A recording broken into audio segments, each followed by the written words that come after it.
we check that we are criminal. Rumors that spray, claim that a sense in me planting. But I'm an addy daddy, naddy juggling. I feel rumors of war.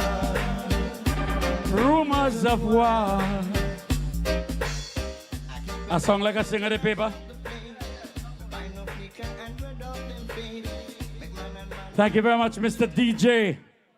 You have been doing a wonderful job, not necessarily here tonight, but throughout St. Vincent and the Grenadines, whenever we have in activities. We must commend you highly. Brothers and sisters of NAFTA, good evening. I just want to welcome you to our event this evening. This, of course, is our very first village meeting since our candidate, Kashaka Cupid, was selected and elected as the candidate for West St. George. And not chosen. That is why I chose my words correctly. Ladies and gentlemen, at this time, what we're going to do, we're going to ask all of us who are sitting to stand as we ask Brother Cupid to invoke God's blessings on our proceedings. As he comes to the microphone, give him a round of applause. Come on. Thank you, Mr. Chairman. Let us pray. Almighty God, we come before your throne of grace this evening, giving you thanks and praise for bringing us here together. We pray, Lord, that you will extend your mercies on us as we congregate here to have a very important village meeting. We ask for your blessing on the chairman this evening, Brother Maurice Horn and Brother Bert Francois. We pray also for the speakers, and we know they're going to deliver the message which we here are waiting for. So we ask, Lord, that you will bless them all. Bless the gathering here this evening. Extend your mercies and grace on each and every one of us.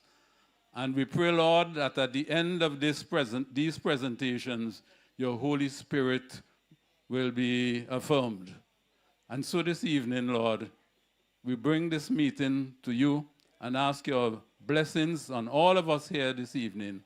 And at the end of this meeting, Lord, we ask you to take us safely to our various homes and give us a restful night.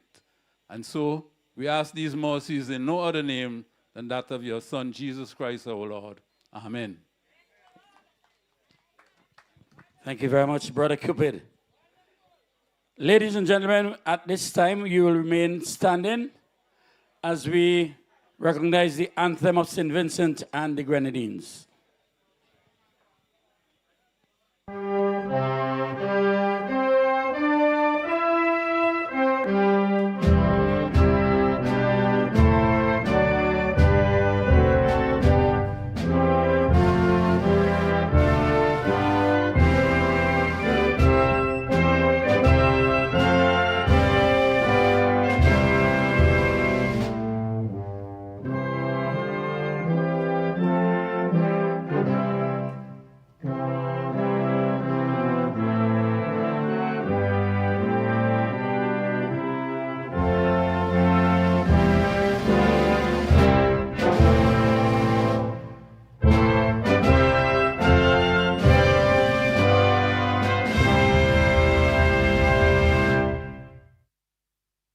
Thank you very much.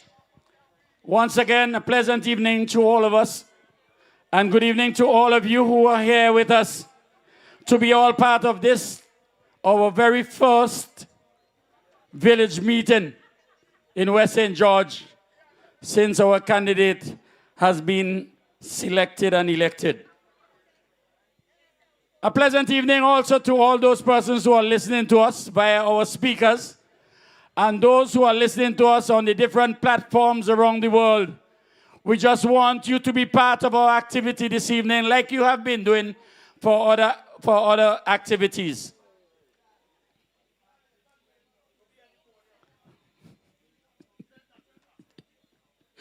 Thank you. Thank you very much. We have a professional videographer who's ensuring that everything is crisp. Good evening once again. Ladies and gentlemen, we have a platform or cadre of speakers who will come and present the New Democratic Party's vision, program, and progress as we move forward as an organization. And these programs that you're going to hear are the programs and plans for the New Democratic Party when right after the next elections are called here in St. Vincent and the Grenadines. And some of these speakers you have been hearing, and they'll continue to hammer home these plans and programs that you're going to hear later on. Ladies and gentlemen,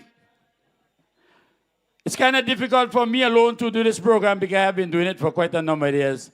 And I think it's fitting for me to have one of our other brothers who is quite competent and capable of taking us through this night. So at this point, we're going to ask you to put your hands together. Welcome to the microphone, Brother Bort Francois. Come on, give Bort a bigger round of applause. Don't you think he deserves that? Come on. Thank you, Brother Maurice. Not because I beg, I need a big round of applause. But let me say good night to Daphne. Good night to you, West St. George. Good night, good night, good night. We know we're going to have a very lovely meeting. We are here tonight to bring you the message from the New Democratic Party and from your next representative of West St. George, Brother Cupid. That's what you're going to hear tonight. We don't have the time for commerce and all those things. So we're going to hear from the ladies, we're going to hear from the youths, we're going to hear from the hierarchy of the party, and let me take this opportunity at this time to recognize the presence of Major the Honorable St. Clair Leacock, Vice President. He is here with us. Also, Honorable Vice President, Brother Nature Stevenson, he is also here. Other members of the executive of the New Democratic Party, General Sec, Brother Smith, Treasurer Luan Hathaway. I also want to recognize Brother Andrew John. He's here with us. And anybody I've not seen at the moment, will, as we go along tonight, will also, I know the president of the Women's Arm, she's also here. Pleasant good night to each and everyone. Well, tonight, we're going to go straight into the meeting because we want to bring Brother Cupid early. We want to bring Brother Cupid early. So I'm going to ask you to put your hands together and welcome early to speak to you the president of the Women's Arm of the New Democratic Party, Sister Balcom. Living life on the merry-go-round, and you can't find a fighter, but I see it in you, so we gon' walk it out. Move mountains, we gon' walk it out. Good night, Daphne. Come on, for the amount of people in the audience here tonight. Good night, Daphne. I'm no stranger to this community, you know. The name might sound strange, but I'm no stranger. My grandmother, Amelia Hunt, was from the village around the corner there. My uncle, Carl Joseph, contested a seat on the NDP platform a few years ago. So the politics runs deep. Come on, I feel like I need to be treated. Welcome home. Good night, Daphne.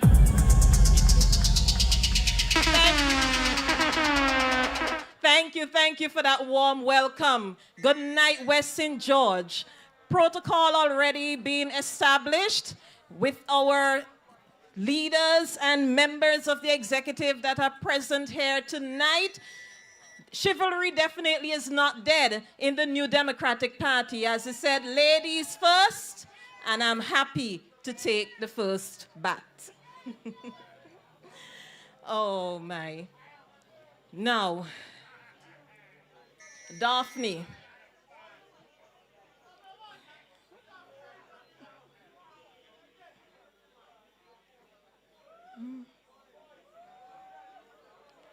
As president of the New Democratic Party Women's Arm, I am here tonight to endorse Kashaka Cupid as the next representative for West St. George. And I know, and you know, that he's going to do a marvelous and an excellent job. What has your current representative done for you in the last 5 years? As a matter of fact, what has the Unity Labour Party done for West St. George for the last 25 or more years? For far too long, West St. George has been on the proverbial Unity Labour Party plantation. And this year, this election year, we are going to change that. We are going to rescue West St. George and bring it home to the New Democratic Party government. Why? Because you deserve better. Look at what Kay Bacchus-Batiste would have done when she attempted to represent you at the last general election. She promoted the spa. And what did the current representative do? Just go and do a little refurbishing. Take in the ideas. Kay Bacchus-Batiste used the funds that she made with infusing the spa water, a naturally occurring resource right here in St. Vincent and the Grenadines, very much unique to the Caribbean. And she infused it with different flavors to make an infused spa water, lemon flavor, ginger flavor, and the like. And what did she do? She contributed, she donated those funds raised to the children within the community to assist with their education. That is the strength of a woman.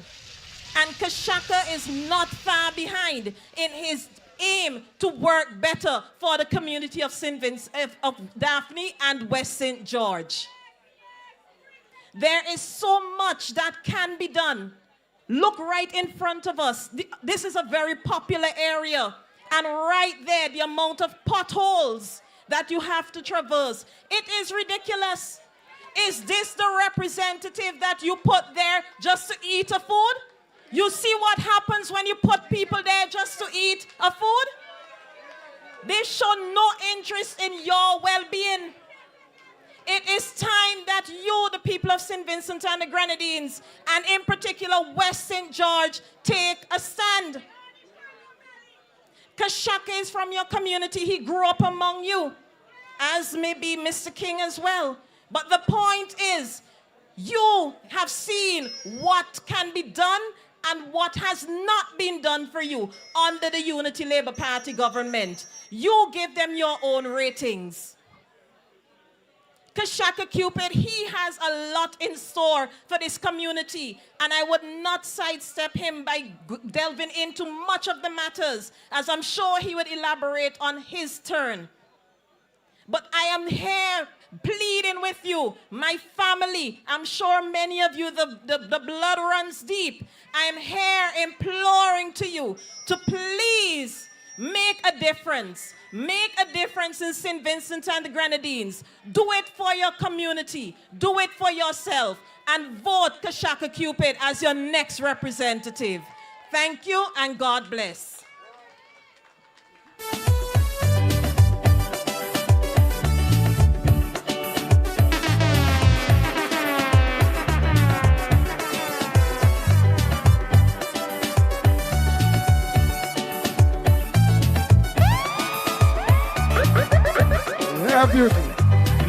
Let's hear it again for the president of the Women's Arm, Sister Balcom.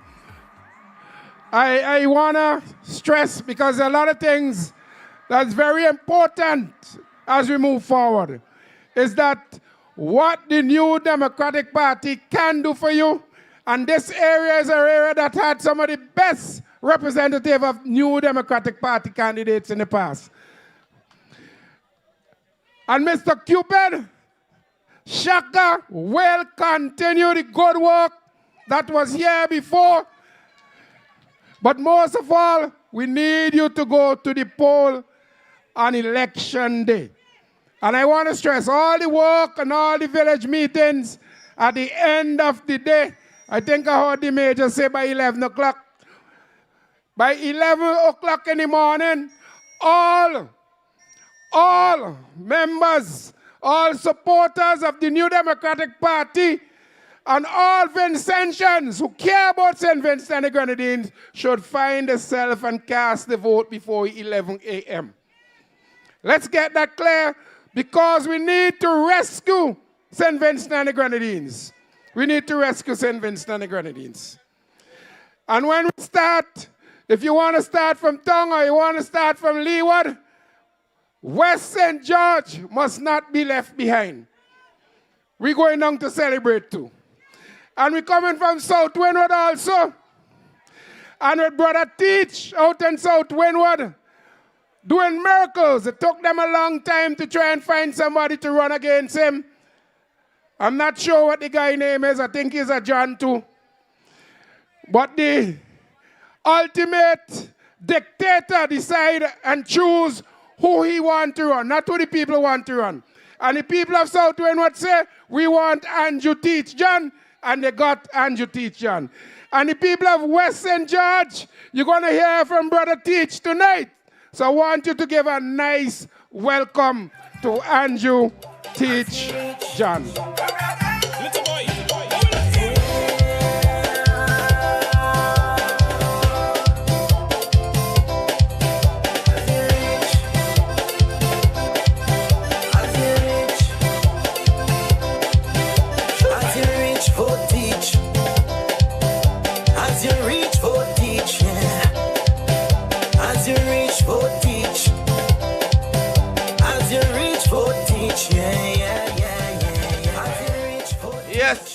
Yes, as you reach, vote each. Good night to the people of Daphne. Good night.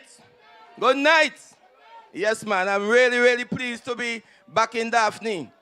And you heard the president of the women's claim that she has roots here. Where I am also claiming roots in Daphne, Evesham, and the surrounding areas.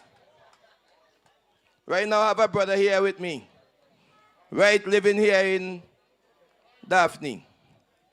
Now we have our president, the Honorable Major Sinclair Leacock. President, good night to you, sir. Vice President, Nature Stevenson. Good night to you. We also have the man of the hour, Kashaka Cupid. A pleasant good night to Kashaka Cupid. Get accustomed to that name. Cupid cares. To all our other candidates who I may have missed, and our executive members, good night to you, and good night again to the people of Daphne. Now I'm proud to be standing here in Daphne tonight to endorse a young, a vibrant, a community-spirited young man who will replace the present representative in West St. George. And I'm telling you that because it is in your hands. The decision is yours.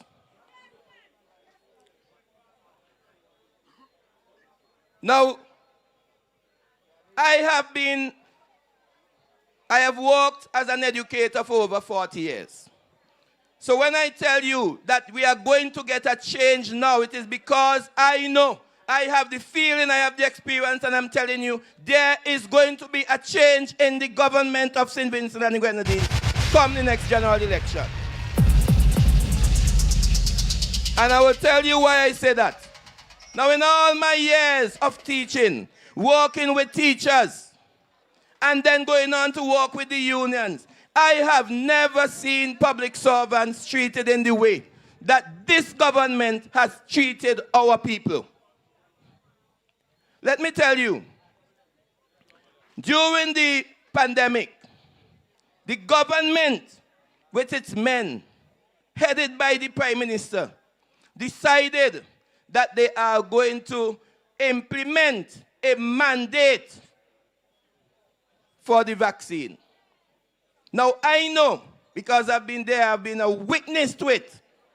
Teachers, policemen, nurses were terrified.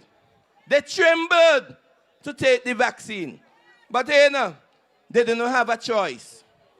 It was either they take the vaccine or they lose the job. What government would give you a choice like that?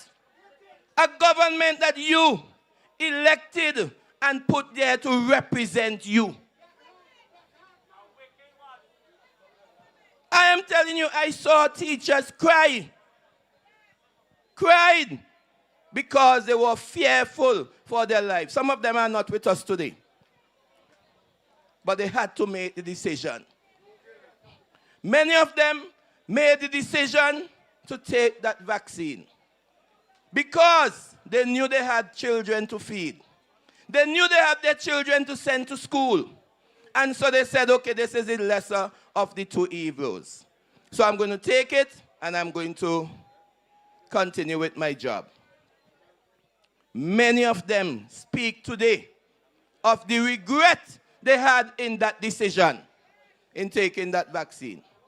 Nobody even turns around to show you some sympathy, some consideration when you are going through the adverse effects of this vaccine that you took. And there's so many people are complaining about things happening to them. They didn't care. They didn't care.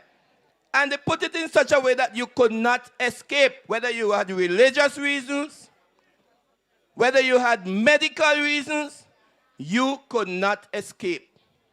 And so many persons had to bow and take that vaccine.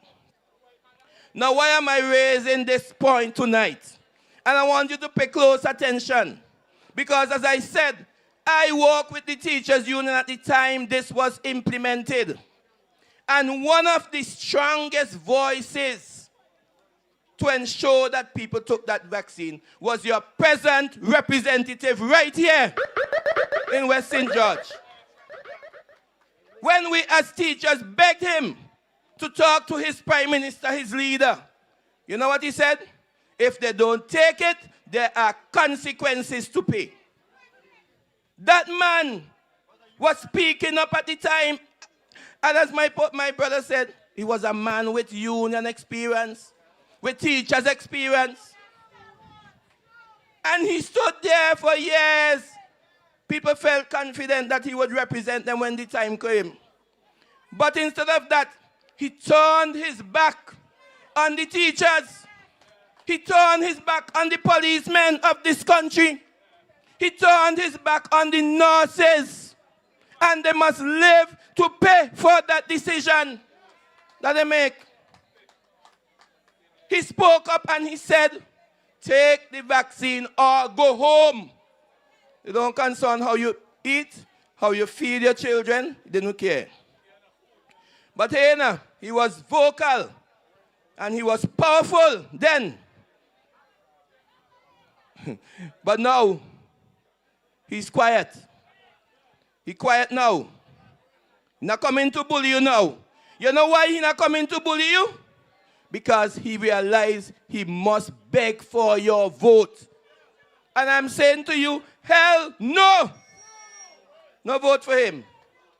No more. No more for him. When you elect somebody to represent you, they must stand for you. They must stand by you. And that is why I'm here tonight urging you to make sure that you elect Kashaka Cupid. That you elect whom? Kashaka. Ella, please, let us put people who we know will care about. When he said Cupid cares, that resonates with me. Cupid cares. That's very important. So we are saying to you now, the NDP has come to you again with plans to develop this country in a meaningful way. No country can develop without the development of its people. Put people first. The NDP is saying to you, put our people first. So they are saying, let us go back to agriculture as a driver of the economy. You can't beat that.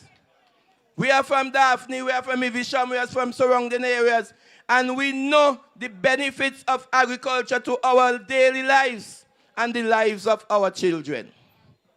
So let us go back to agriculture as a driver of the economy.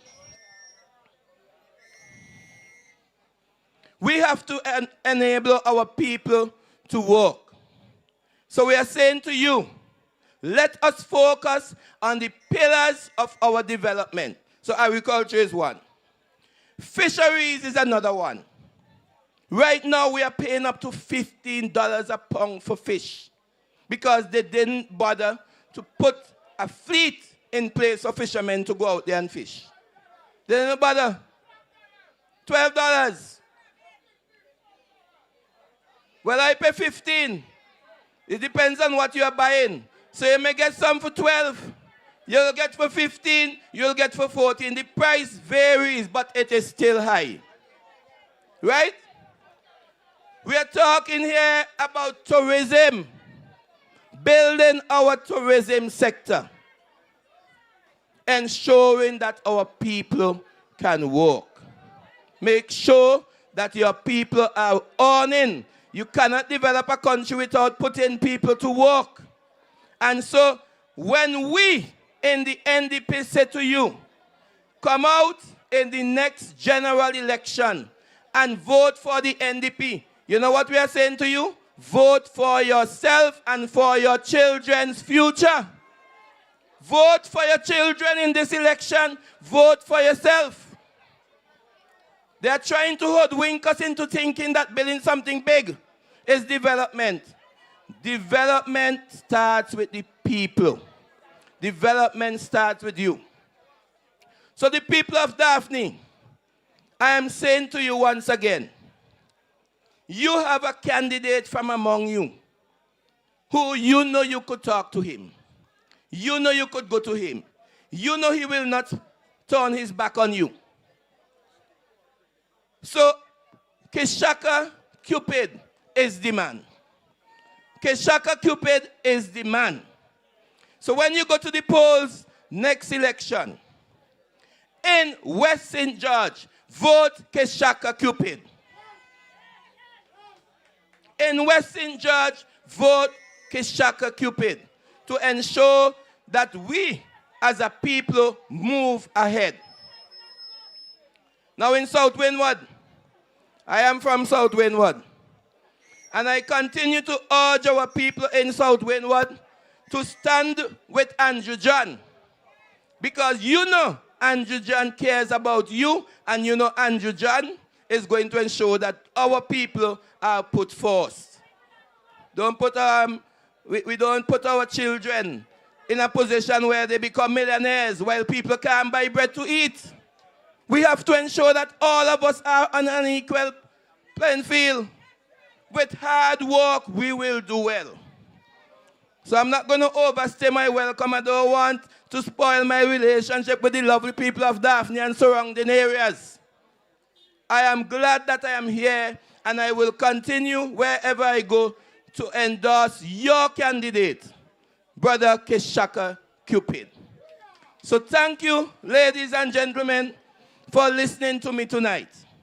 And when the bell has been rung, I am going to ensure that I hold Kashaka hand while we head to town, victorious in the next general election.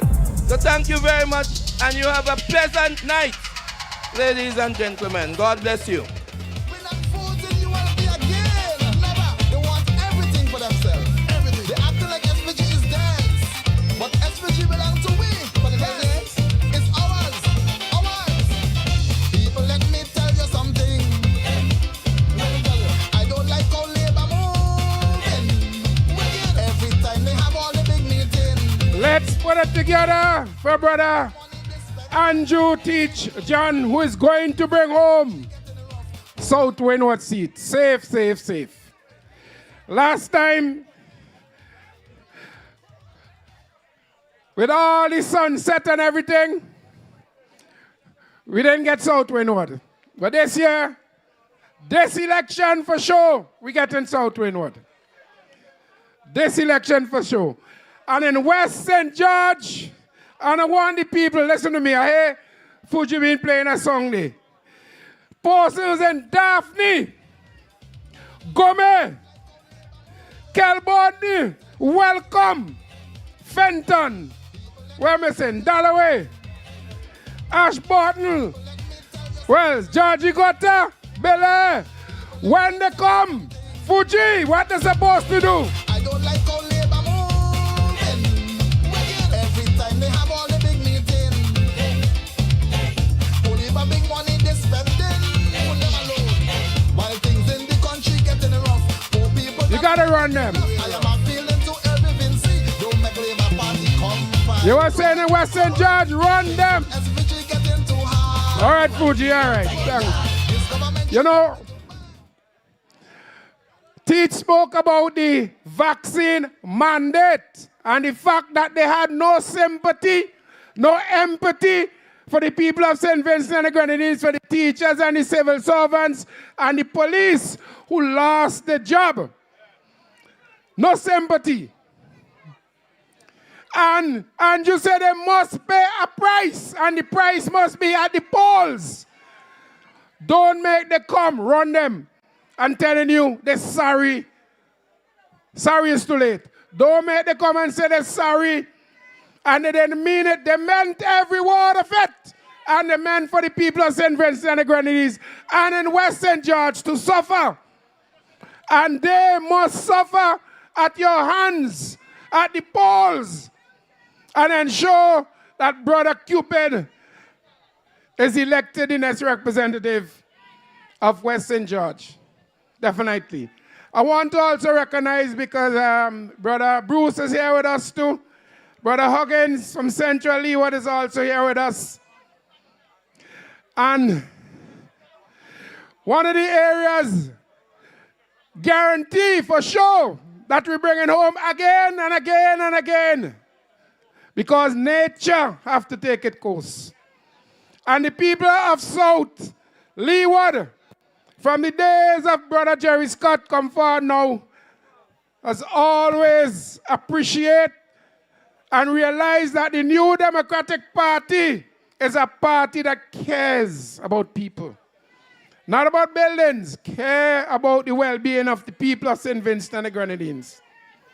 And Brother Nature, one of our vice president, he has that in his DNA, that he cares about the people of St. Vincent and the Grenadines, South Leeward, and you also in West St. George. So I want the people of West St. George to put their hands together and welcome. Let nature take its course, and welcome Vice President, Brother Nature, Nigel Stevenson, to address you. Blessings. I love the blessing, them can't stop me. I am blessed. I am blessed. Every day of my life I am blessed. When I wake up in the morning and I lay my head to rest, every day of my life I am blessed. Thank you, Fuji. Good night, Bot. Thank you very much for those words. Very encouraging words indeed.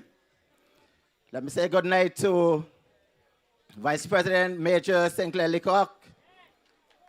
I know I saw my parliamentary colleague, Senator Isabel Bruce, in the background. And I want to say also good night to all of my colleagues in the New Democratic Party, Jensek Smith, and also our treasurer there, Sister Loan Hathaway.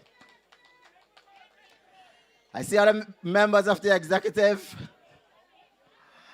but I want to say, most importantly, good night to Brother Shaka, the man of the hour tonight. West St. George, good night. It is a pleasure for me to be here. I don't think I've ever spoken anywhere in this area before. And I've been in politics since 2005. So, someone has said to me, welcome. It reminds me of a day, well, I went into an area called Enhams and I got in a vehicular predicament. And I had to leave the vehicle there. I said, next time I'm not going to Enhams, I'm going to welcome. So, I know welcome is over here somewhere, right? Is it? All right. Well, I'm from South Leeward, but you just heard someone from South Windward in the person of Andrew John, and I'm absolutely sure that Andrew is going to bring home that South Windward seat for the new Democratic Party after the next general election. You listen to him, but there's one thing he did not tell you tonight, is that all the men in South Windward are male except one. Who wants to guess which one it is? That is not a male man. Well, your guess is as good as mine. But I'm absolutely sure that on election night, that will be revealed to all and sundry. But tonight, my focus is on supporting my brother and friend, Shaka. I don't need to tell you about Shaka. He lives among you. You know him a lot better than I do.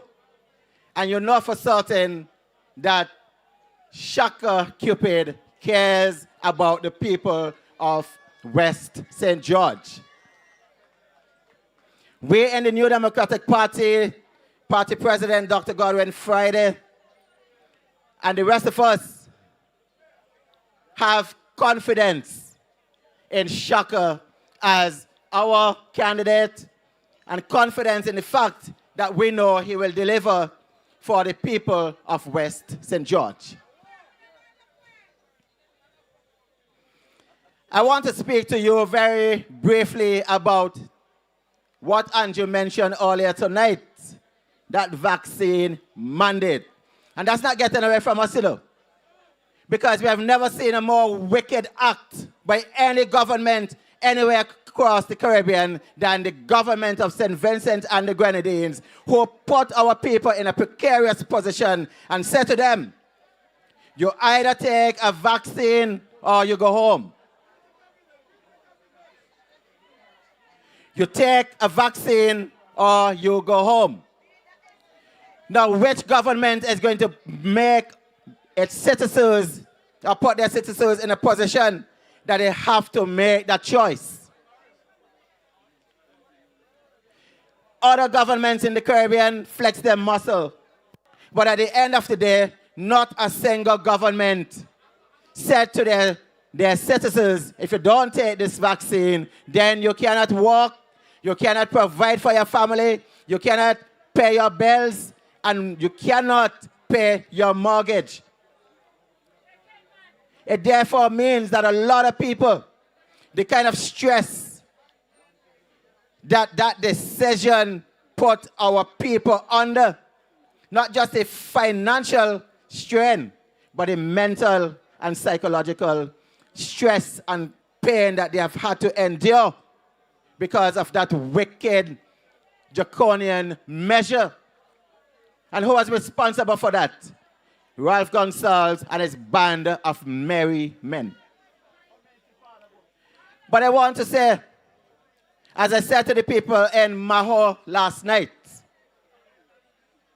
this government is so much in the face of the Vincentian people that they could not care less about the suffering and the pain that people had to endure because they have to stay home.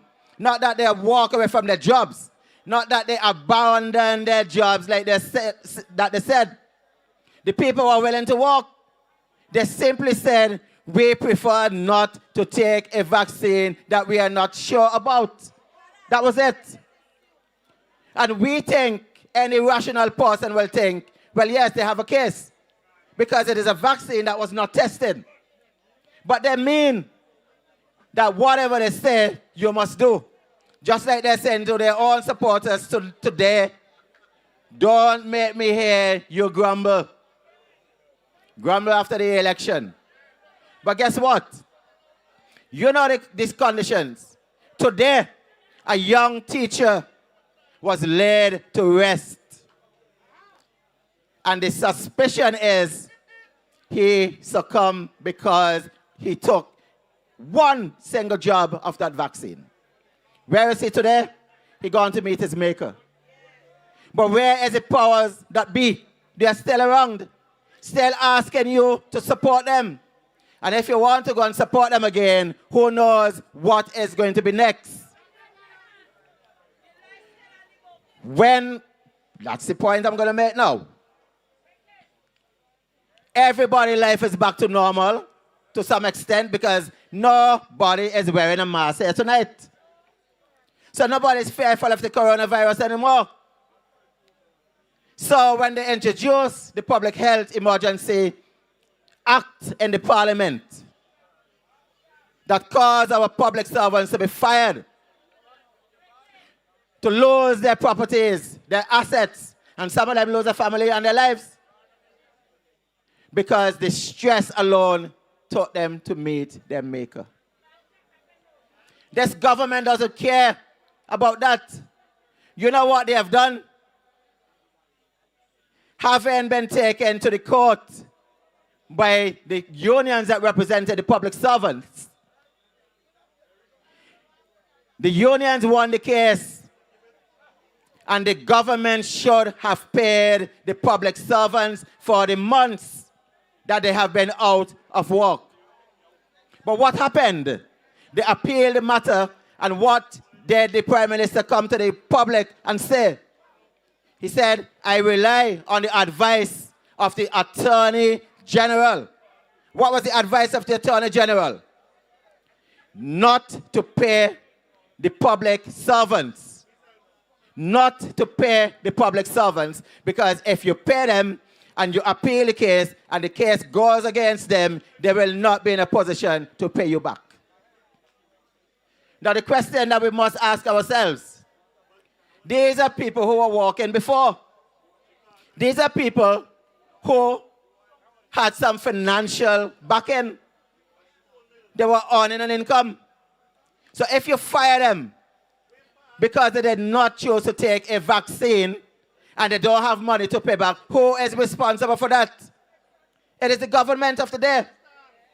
But when he said that he relied on the Attorney General's advice, Ralph Gonsalves and his Unity Labour Party are now saying to us, we are not done with you. You have not suffered enough because you have been fired. You have not suffered enough because you can't pay your bills anymore. You know what we're going to do? We're going to come straight in your face, and the very person that advised me not to pay you, I'm going to have him as a candidate for the next election. Absolute madness. That is how audacious this man is in the face of our people, believing that he can do anything that he wants and come back because he said, some of these same people will vote for me. Well, Western George, if you know anybody is in that position, tell them you cannot afford to vote for a government like that, because although we are back to normal, they still fail to repeal the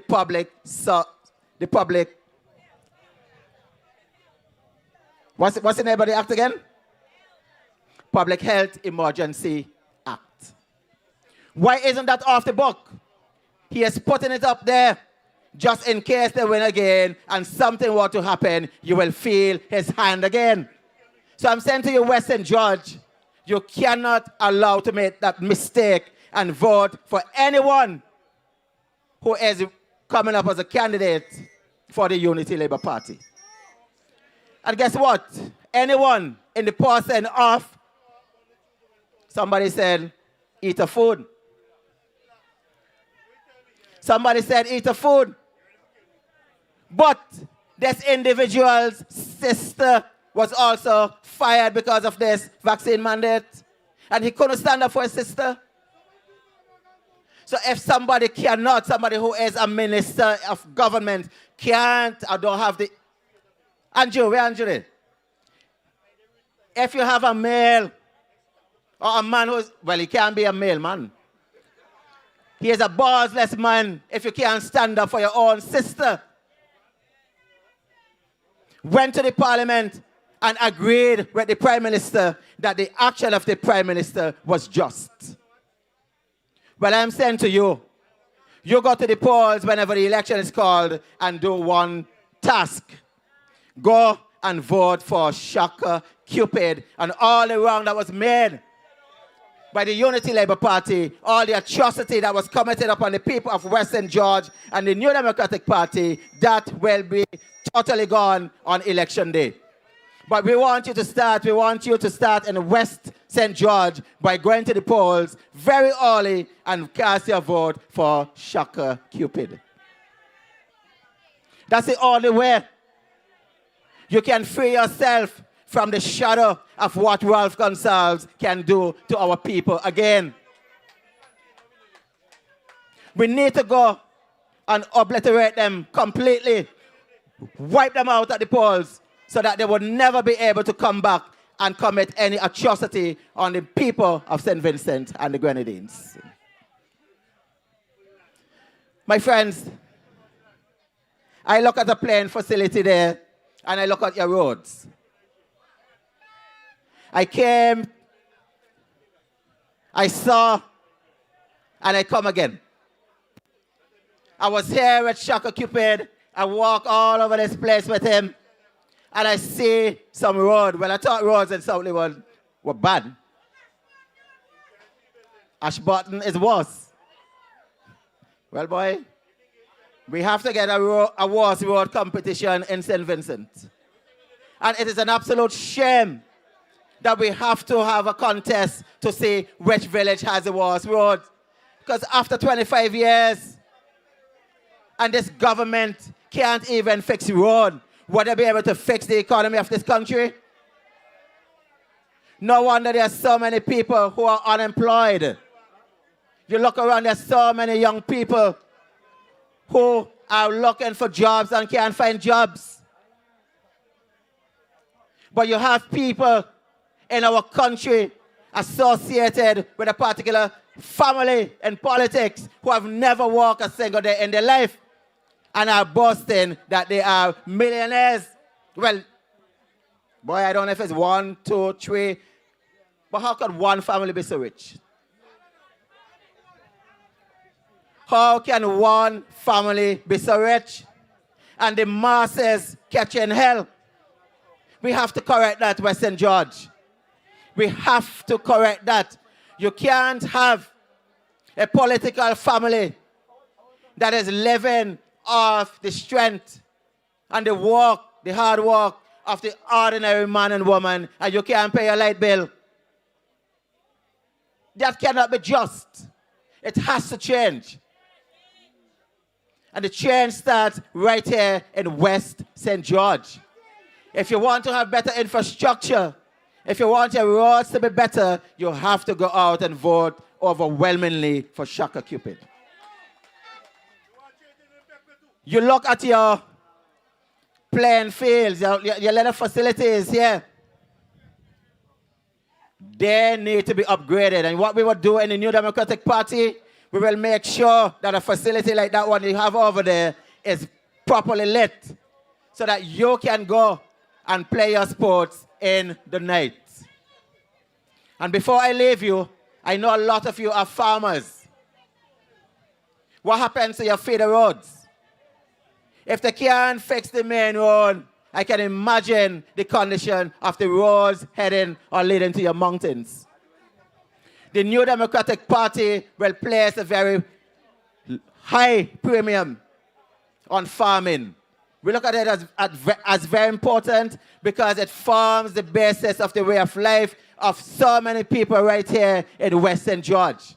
We want to make sure that your livelihood is restored.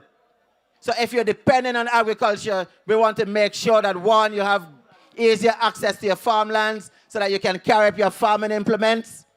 And also when your crop is ready to be reaped, you can bring them out to the market easier. But in between cultivation and reaping, we want to make sure that the traditional method of farming is made easier so that you don't have to be going up there anymore. Young people, like your older folks, your grandparents and your parents used to go with their hoe, their cutlass, and their fork. We want to introduce what we call a system of mechanization that is using machinery to do the work for you, to help you clear your land much faster and to plow your land much faster. So then you have greater yield.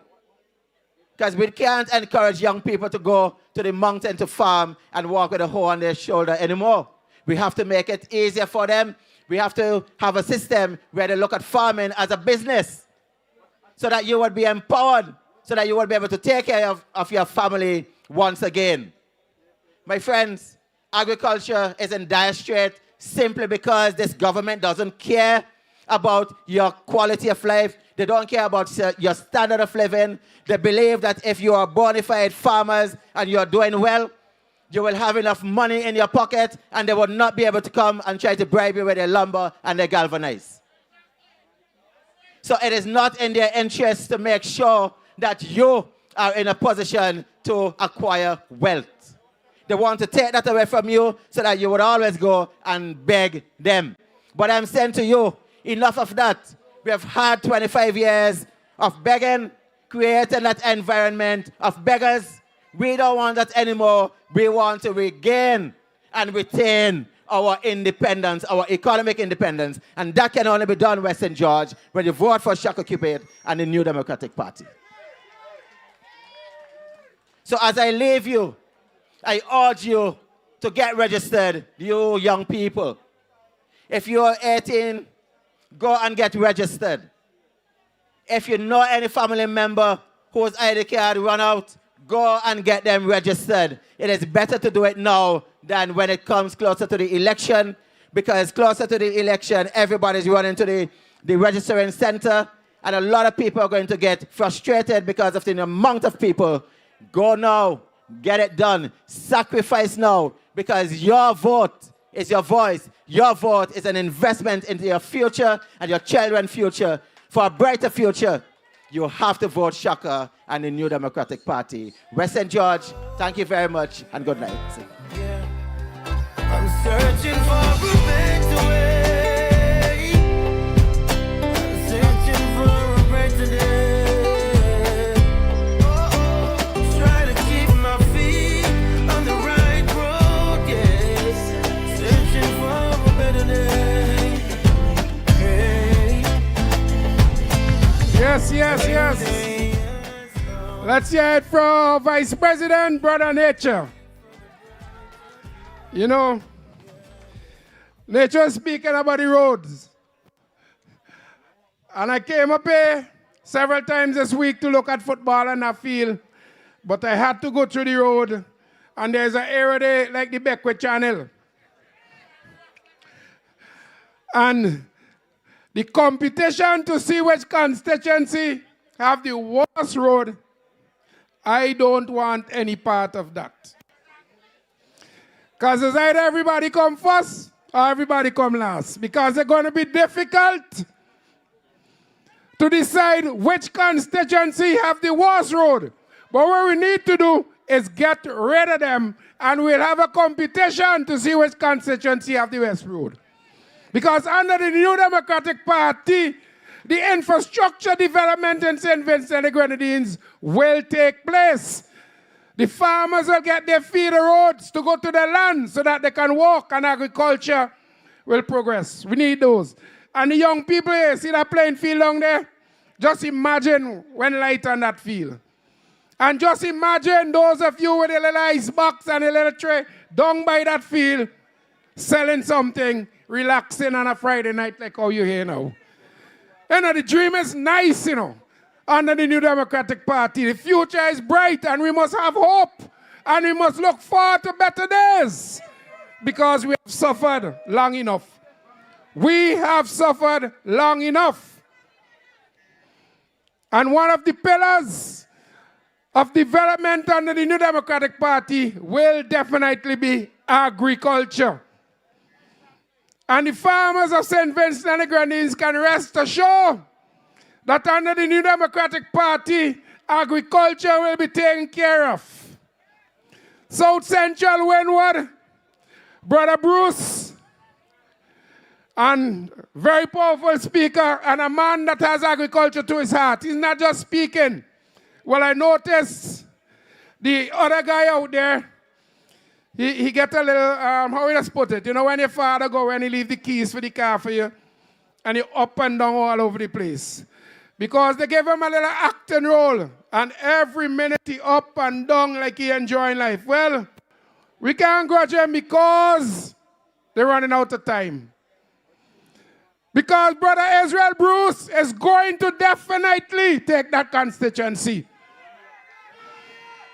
And when he does that, under new party, New Democratic Party government and Dr. Friday, agriculture will go places. I wanted to put your hands together, West St. George, and welcome to speak to you, the dynamic Brother Israel Bruce. Senator Bruce. So all them attack, man a step up. Catch up them a play, man a pepper. When the star boy walk, man a step up. Catch up them a play, man a pepper. Fuji. Brother Bruce, y'all give us a couple of steps before you speak. No, on the platform. Me hot feed them. Them a use some style. The goalie never gone. Me back feed them. Alright. See them still.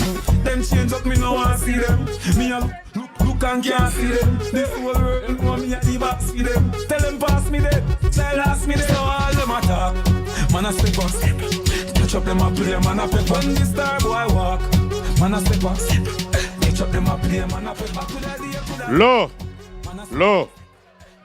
Thank you. Mr. Chairman, thank you so very much.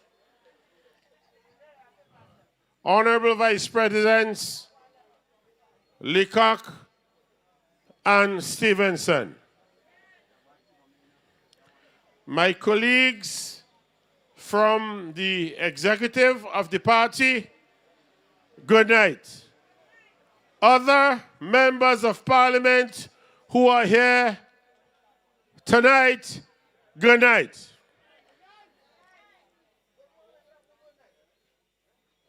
The member for the constituency of West St. George, soon to be the Honorable Kashaka Cupid, good night.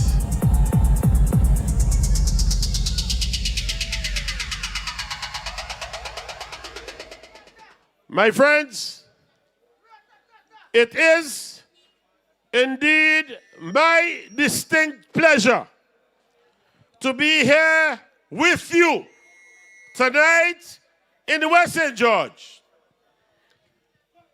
To first of all, lend my endorsement to a young, industrious, ambitious, and hardworking young son of the soil, Kashaka Cupid.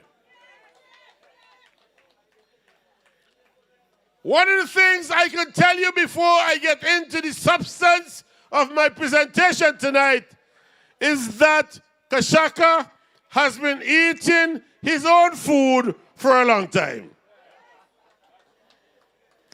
Kashaka Cupid does not need politics to eat her food. I got to know Kashaka after I got to know his older brother, Kitaka.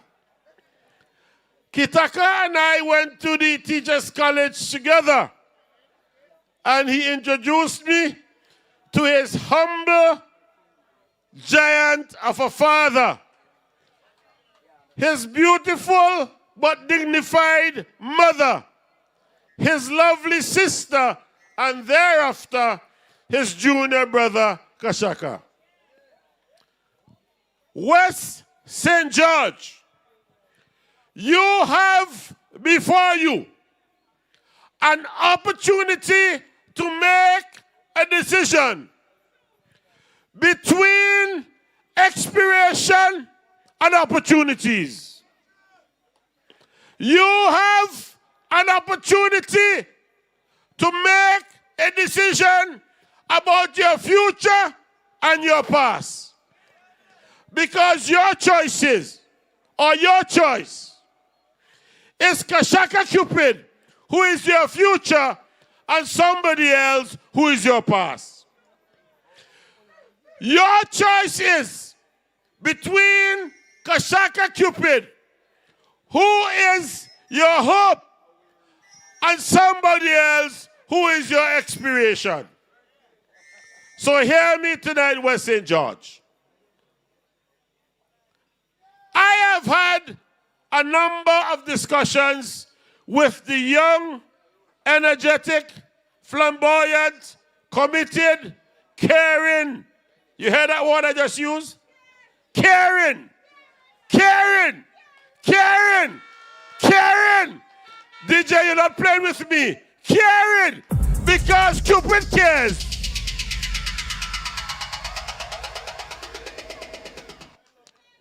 DJ, play with me and walk along with me. Because Cupid cares. If I was to use those synonymously, I will say Cupid cares and King kills. You hear me? I would say Cupid cares and King kills. Kashaka Cupid cares about your future, farmers. Kashaka Cupid cares about your future, young people. Kashaka Cupid cares about you, senior citizens. Kashaka Cupid cares about you. Sportsmen and sportswomen. Kashaka Cupid cares about you, teachers. Kashaka Cupid cares about you, civil servants. And if my good friend Philip Jackson was here tonight, he will tell me, flip the script. I don't want to call the whole name because I don't want to do the promotion. King kills the future of the people of West St. George. King kills the future of young people of West St. George. King kills the future of the sportsmen and women of West St. George. King kills the future of doctors and nurses and teachers of West St. George. My friends, my brothers, my sisters, let me make this point abundantly clear. And there must be no confusion when I leave this platform tonight. I want to make this point as a precursor. As a young boy, as a student at the Adelphi Secondary School, I got involved in the youth movement. Shaka, them things to be done, me just a come. Wait the man. Wait the man. Wait the man. When I got involved in the youth movement, I met a gentleman, or who I thought was a gentleman. If you gave me the chance, I would have gone on my knees and worshipped him, because I thought.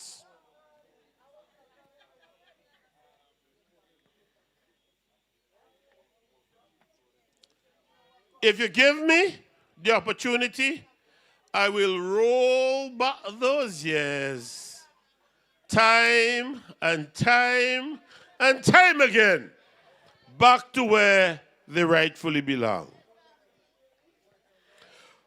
Because tonight I want to go on record. And St. George, I was born on the 23rd of August. I know all I want to hear the year, but I'm not telling all of the year. The other man was born on the 23rd of August. And I wonder to myself, how could there be such a tragedy on the same day?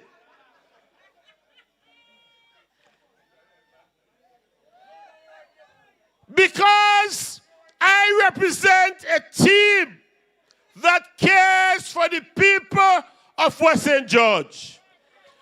The other person who was born on the 23rd of August represents the concept of eating a food. Now, I want you to hear me this, right? Shaka is a young civil servant.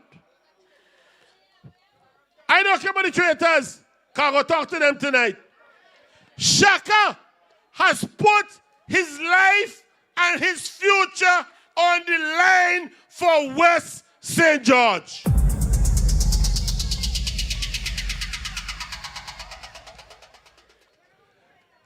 The other man waited until he is retired, his gratuity and his pension is secured, and now he comes to eat a food on the heads of the people of West St. George. That represents a marked difference between the two. But hear what? I sat down with young Mr. Cupid, and he said to me, Senator, I have some problems that I want you to deal with when we get into government. There is not a single moment that I talk to Kashaka Cupid, who cares, and he does not ask me, how could we work together to make the life of the people of West St. George better? So I make certain pronouncement tonight. I want to say to the farmers of Fenton, I spoke to Shaka. I know that your road network to the Fenton Mountain is an absolute state of dilapidation. You know why? Cupid's care, but King does not care. But hear what, farmers. We have already put together a practical working plan to make sure that the farmers of Fenton, Gume, and the surrounding areas, that your road network will be given absolute attention. I want you to know this. In 2024, our government allocated $43 million for roads in this country. 43. Let's do the math. If you add $2 million to that, it will take you to $45 million. On the aggregate, it would mean $3 million per constituency. Last year, West St. George, I want you to hear me. $3 million per constituency. Over the last year, have you seen 3 or approximately $3 million worth of roadworks in West St. George?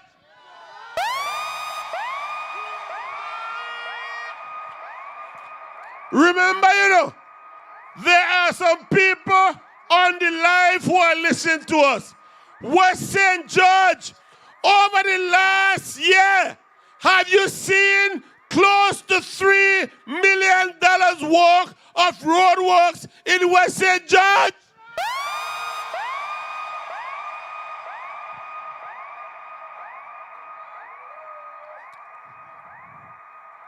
But hear what? After that $43 million, they came back to the nation's parliament and they asked for an additional roughly $21 million. Roughly. That takes you to $64 million. Then in 2025, they brought a budget that projected about $28 million for roads again. Let me do the math. 21, 28, that's 49. 49 and 43, that's $92 million. And they still came with a supplemental appropriation bill in 2025 for more money. And they said it's for roadworks again. Oh my goodness gracious. But West St. George, you have not seen it. West St. George, you have not seen it. I have a message for the people of West St. George tonight. The New Democratic Party indicates right here at the very top of the 4 pillars of economic development will be agriculture. DJ, you hearing me? Agriculture is at the top of the 4 pillars of economic development.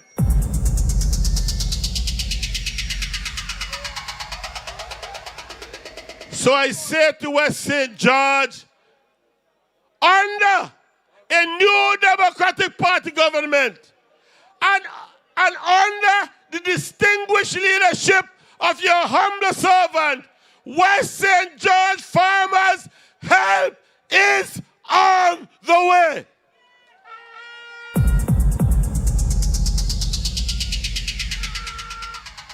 Farmers of West St. George, I know that some of you have to keep your animals in your porch to avoid people stealing them, thieving them.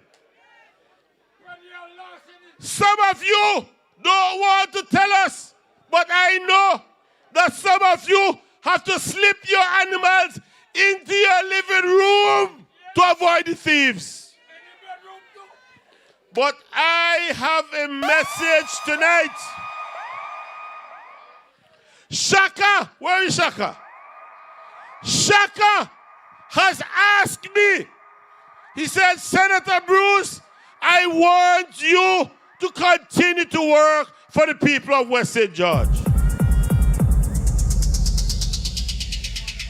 West St. George, I want you to know, 1, under a new Democratic Party government, that we will review the laws to deal with perennial larceny.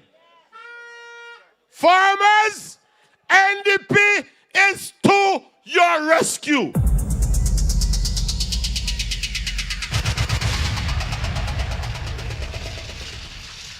We will make the penalties stiffer and harsher. So I want to say to the animal and food thieves in West St. George, you are human beings, but Israel Bruce will be, as your Minister of Agriculture, enemy number 1.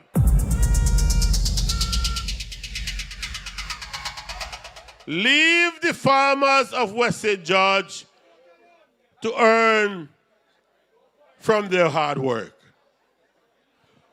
We will introduce in short order a night court so that when you think it will take you 4, 5, 6 months before you come to justice, think again. Adar.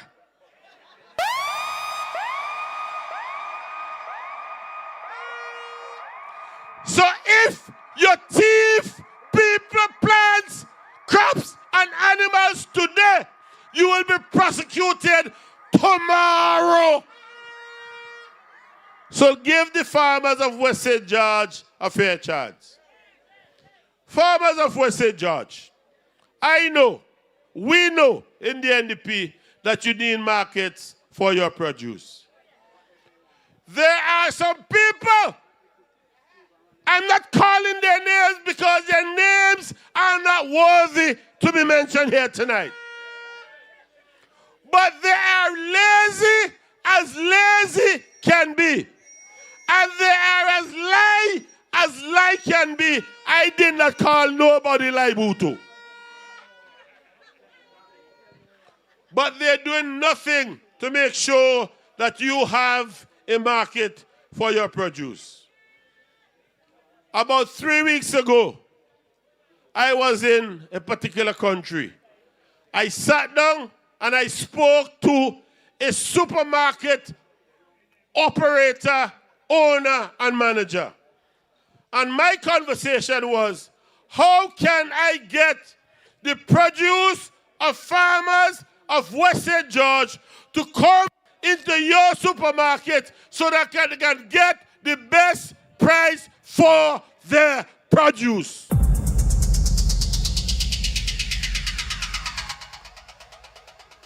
And Shaka wants all you farmers, instead of getting $1 EC for a grain of ripe banana in St. Vincent, he wants you to get $1.50 US.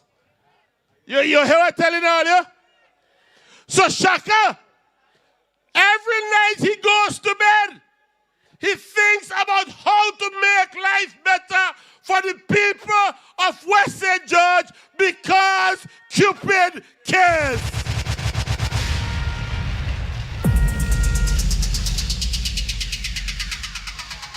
West St. George. For those of you who are here, for those of you who are listening and viewing, and for those of you who are in the luxury of your homes and don't wish to be here because you know that they're spiteful, and you know that they're vindictive, and you know that they're wicked. Because if they were not wicked, how could teachers and nurses from West St. George and doctors and other civil servants, including Mississippi, right here in the West St. George, they home from she job because she decided she not take no vaccine.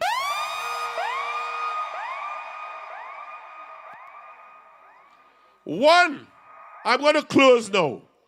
One of the most wicked acts that has been perpetrated against the people of West St. George is when, I didn't call his name tonight, I'm going to call his name now, is when Curtis King, Buffy, I want you to hear me. Buffy, I want you to hear me tonight. Is when Curtis Buffy King sits down in the cabinet meeting and decided that workers from West St. George must go home and catch the nenen because they refuse to take a vaccine.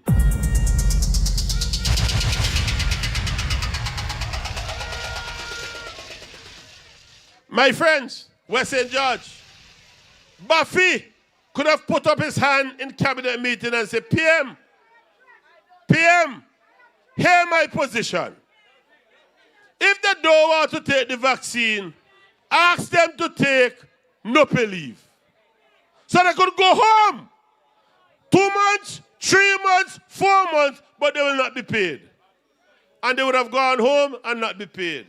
Instead of that, my friend, or my used to be friend, Curtis Buffy King, decided to vote with the monster and decided that West St. George people must go home and sit down.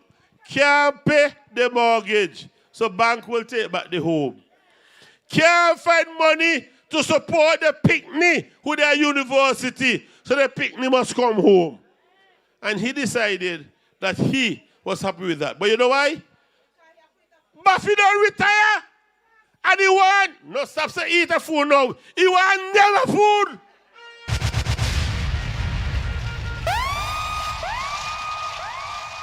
West St. George, Buffy alone must not name. You too must name. I come from a country, you know. Me say eat and I say name. All of us name too, and all the people must name. But Cupid cares. So hear me as I close. Kashaka Cupid supports a constituency development fund.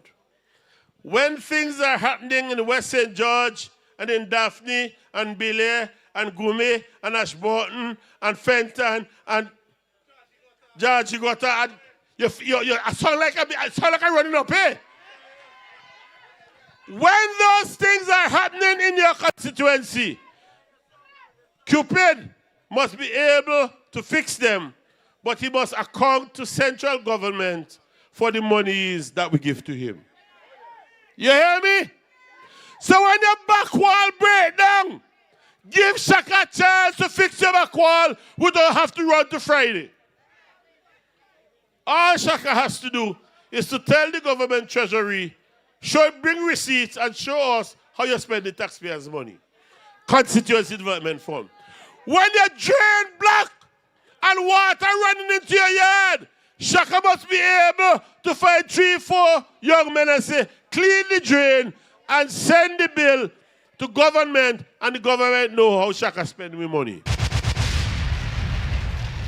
So Shaka supporting Constituency Development Fund. Shaka supporting market for agriculture. Shaka supporting roads for the farmers. Shaka supporting clamping down on pre-day larceny. And Shaka supporting the young people, young sportsmen and women of West St. George.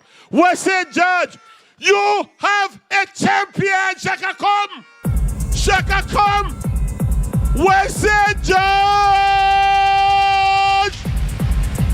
you have a champion in Kashaka Cupid. Go to the polls. Let your children who are 18 register and vote. Not because Shaka wants to eat a food, but because he wants you to eat a food. Good night, God bless you, and I love you.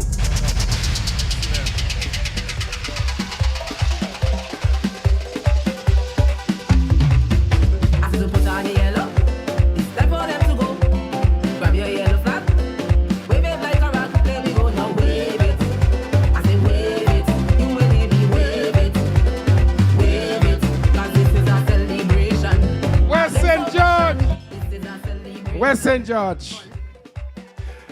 Put your hands together again for Brother Bruce. And you hear the passion, the emotions. Not no fake thing, you know.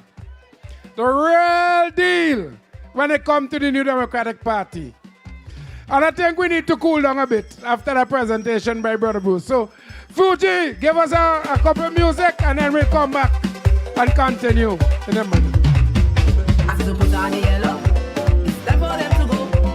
Grab your yellow flag, wave it like a rock, there we go, now wave it.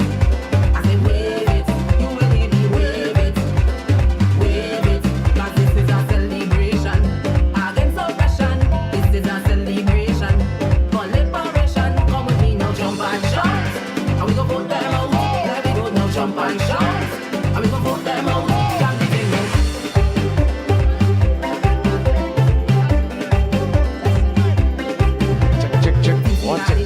In the meantime, you might want to go grab some drinks. Nobody want to grab some drinks? We got food on sale as well. Just a few minutes. We take a quick break and remember the mission right now is to go get registered, have your ID sorted out. Election day, this is the mission. Let's go.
Remember, we got Beasley cold drinks on sale. Check by the bar. Check by the bar. We got food on sale as well.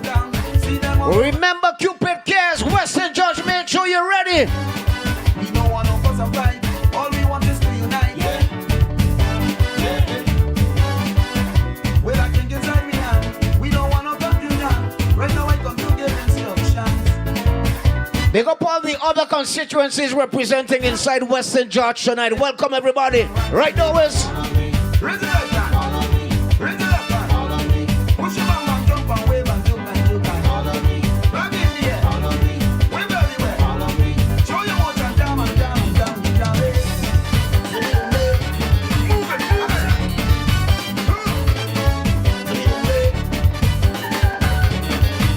action, pussy.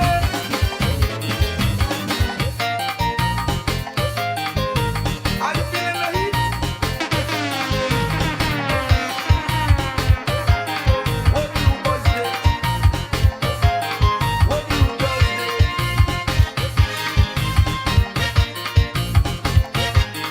Vince love the action, Vince love the fun, Vince love to party, party till we wet.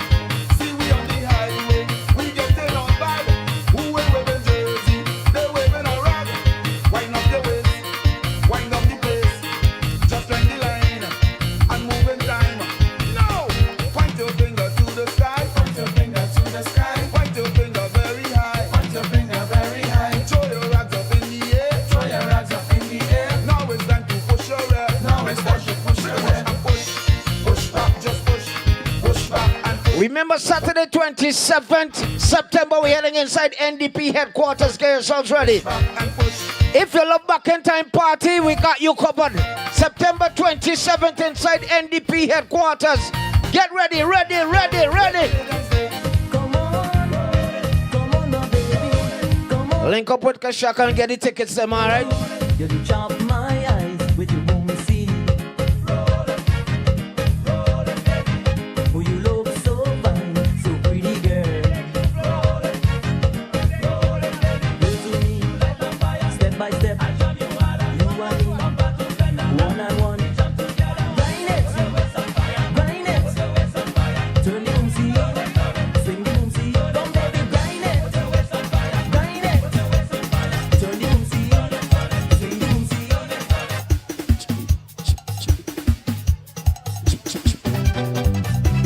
Sexy girls, sexy girls.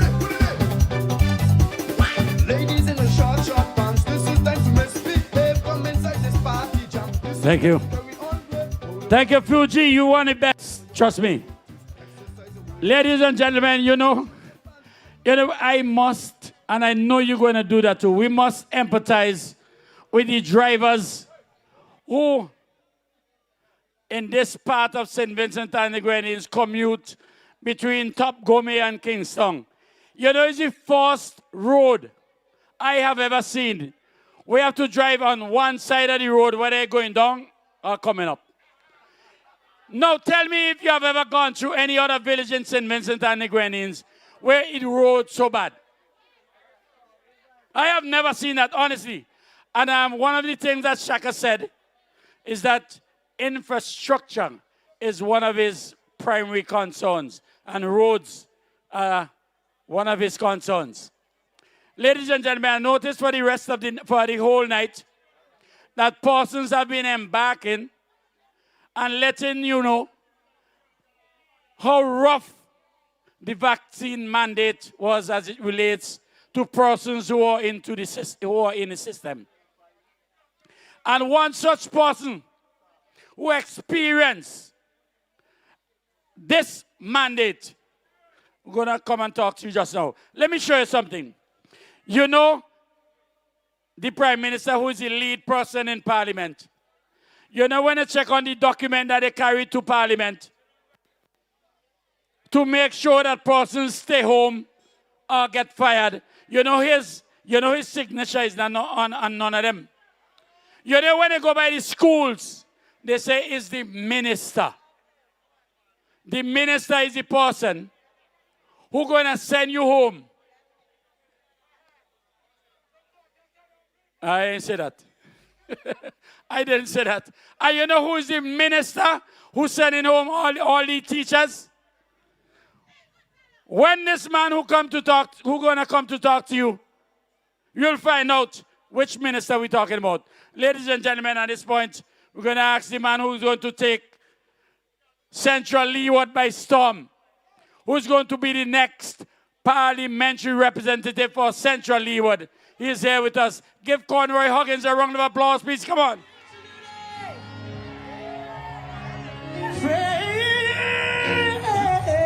You hear the talking about vaccine mandate? He'll let you know what vaccine mandate is and what it does and what it did to him and his family. Give him a round of applause, please, as he comes. Come on. It's flowing my way. Right now it's a season of power. Let the weak say I am strong. And prosperity. Let the poor say I am rich. Oh, it's a new season. Come on, Fuji, kill my vibes, man. It's a new season. It's a new day. It's a new day. There's anointing. It's flowing my way. It's flowing my way. Can you stand it tonight? It's a season of power and prosperity. Whoa, it's a new season. Yay! It's a new season. Thank you, Fuji. Definitely, it's a new season. Good night to the people of Daphne, the people of West St. George. I am honored to be in your presence, and I had to be here with my brother Shaka tonight. Vice Presidents Major Leacock and Nigel Nature Stevenson, other colleagues present, Andrew John, who spoke already, my brother Kashaka, the man of the hour, Senator Israel Bruce, who also spoke earlier, executive members sitting here, supporters of the NDP, and all of you here tonight in Daphne, West St. George. I bring you greetings from Central Leeward, which is between Belle Isles all the way to Buckermont, Cane Grove area. We are the only constituency in St. Vincent and the Grenadines which has 2 towns. But sad to say, from the 2 towns we have, you put both of them together under this administration, they can't come one. When I drove up here tonight, I said, Lord have mercy. I thought roads were bad in Central Leeward, but coming up in Belair, and when I was coming up in the area in Daphne, somebody said earlier, it's like going through the Beckwith Channel. I felt like if I was on a boat, rocking. But the good thing is that I changed my shocks before I got into politics, so I was able to make it through. I want to thank God for that. I want to thank God for that. You know, as I listened to Brother Andrew John in the opening of this meeting as one of our speakers, and there he was highlighting the wicked, evil vaccine mandate and the atrocity which was meted out to us, the civil servants, police officers, nurses, doctors, teachers. In our presence tonight, we have our sister Nakita Roberts. Her name is on the petition that went forward. And also we have our own brother there, Brenton Smith. But apart from them, There are many teachers, doctors, nurses who are affected. Over 500 directly. But think about it. If each person affected, they had another what? 3, 4, maybe 5 persons in their family. But we could just take it to 3. And if you take it to 3, that is what? 1,500 persons who are directly affected by this wicked draconian measure by this government. And when I reminisce and look back on this thing, St. Vincent and the Grenadines going into this 2025 general elections cannot ever forget the atrocities which were committed against government workers, civil servants, security officers, health workers, and educators. Wickedness, my brother. We are the workers who keep the government engine running. And I be very honest with you.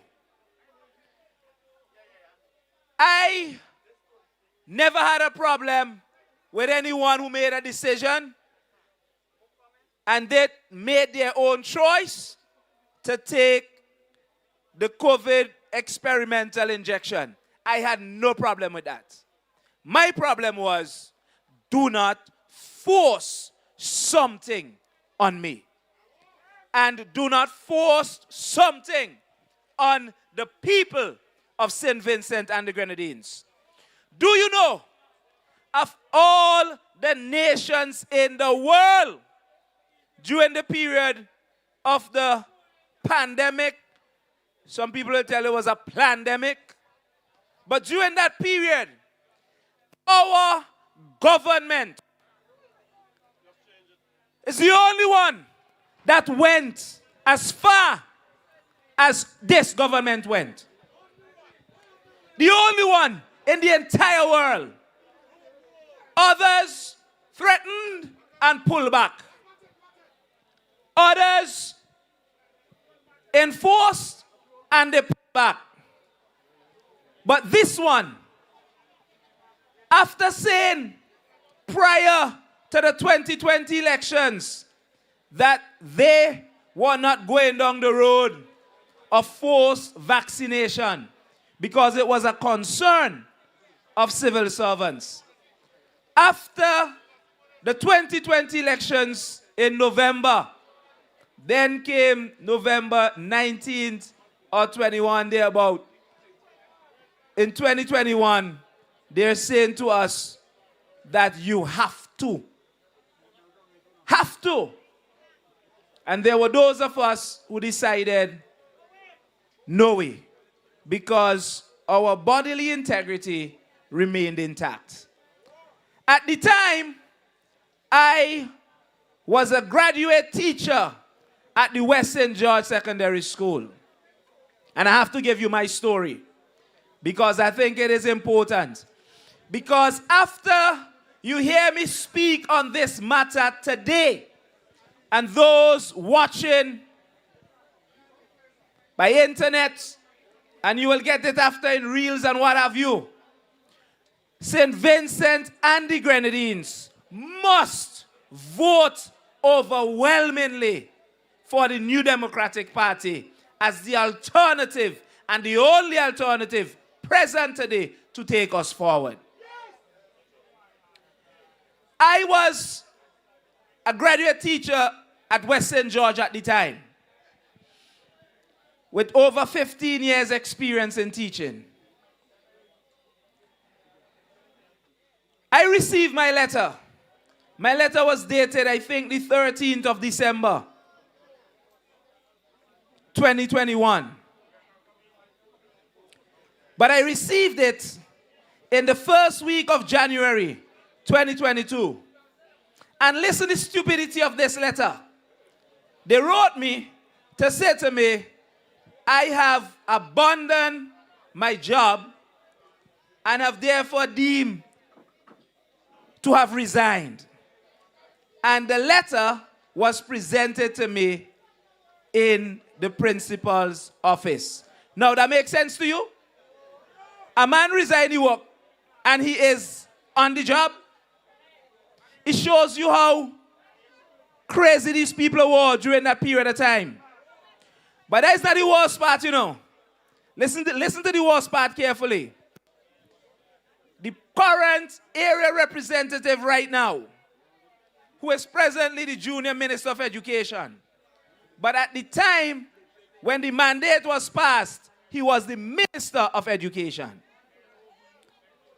Brother Bruce made a point very earlier and showed how he was also responsible, not only the minister of health. I taught with Brother King at the St. Vincent Grammar School back in 06, 07. We were members of staff then. He was not the principal at the time. He was doing history. We were both on staff. He was very impressed with me and the way in which I was handling things. As somebody just came back from studies and was dealing with the guys. Had a good connection with the guys. I knew the brother well because like Brother Bruce, I was also part of the NYC, the National Youth Council, when they were leaders, presidents and vice presidents, and you name it. I went to several training sessions with these people. In Leyo, in Bamboo, you name it, in town, all over the place. So I am also a product of the NYC, something which is now defunct. And there are some foolishness that they talk about advisory council, which is total nonsense, but we don't have time for that tonight. The worst part of this thing is that they held my letter from December. They didn't give it to me. They gave it to other persons. And they held my letter up. And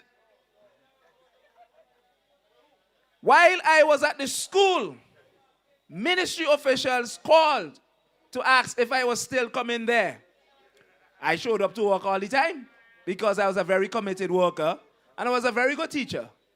Both the principals and the deputy principal, they actually said of all the persons who decided not to take this, your attitude and the way in which you are approaching this thing was very exemplary. I continued to work. I did everything. The day when they called me for the letter, I was actually marking the register. But listen, the worst part about it. When the Ministry of Education called and they were going to send my letter, the minister himself called them and asked them if there was a letter there for Conroy Huggins. They told him yes. And they asked him what to do because they were holding up my letter because I had already challenged them because I wrote to them before I even got my letter based on a circular that went out. And I stated in my circular, I gave 8 points, 8 reasons why I am not going to take an experimental injection into my system. And if they could answer my 8 concerns, I may consider taking it. But I needed answers to my questions. So as a result of my letter, they held back. The letter that I wrote, they held back the letter that they had for me. When he called, and they told him there was a letter there for me, for my dismissal, and they asked him what they should do, I was told this by ministry officials. He said, send it, and he must go home. That's a brother that I worked with on staff in the St. Vincent Grammar School. Somebody I know pretty well. And I received my letter. And I said to the principal and the deputy principal that day that I don't hold any of you responsible. And I opened it and read it in front of them. And you know what the stupidity about this thing was? They actually asked me to sign a book to show and prove that I collected my letter. I did it because what I did, I time-stamped that I received my letter on the job. I mean, you see the kind of foolishness? So they say that I am fired, but yet I am on the job receiving something from them. Now, I went home, and mark you, this was January of 2022. I have 4 children. I have a young wife. My first daughter was just about going in to do common entrance. I had a twin. They were practically babies, 2, 3 years old. Now you know what I mean, right? That meant pressure, economic assassination. And as much as I felt it so hard, because at the time, I was the only breadwinner. So think about it. My wife's work had just closed down. So during COVID time. So I was the only one working. And there I was, between a rock and a hard place. But when some people come, they might eat a food, and they might tell me can't eat a food. So food was taken out from my mouth and from my family's mouth. And it was the same thing that happened to the police officers, the same thing that happened to the other teachers, the same thing that happened to the nurses and the doctors and private sector workers. I am pointing all of this out to you to let you know that it was the most challenging period of my life. Same to you, not true? Let me tell you something. You think it's easy when you wake up in the morning and your family look at you as a man and you can't put bread on the table? It reminds me of what the Bible says. When a man can't feed his family, he is worse than an infidel. It means that I was worse than an invalid. They made me an invalid. That's what it means, you know. I call it economic assassination. It means that they were willing to remove bread out your mouth. Then I say, then I want to eat a food. Then they take bread out your mouth. That's what this government did to the workers of the system. I want us to get this clear. And them now have the audacity to come up today in West St. George. I beg people for another chance. West St. George, you cannot make the mistake and even give them a vote. Encourage your family members who you know are traditional red supporters. As a result of what they have done to your families, they do not deserve your vote. Dear millionaire children who are my students. Millionaire children, you know, I taught in school. Huh? So what, me can come millionaire too? So me must come papa. Eh? And me must come what? Vagabond. Well, let me come tell them now. Me not left my mouth in my mama. My mother died and she gone. But me not left me mouth in my mama. I go expand this a little further to tell you how them people are wicked.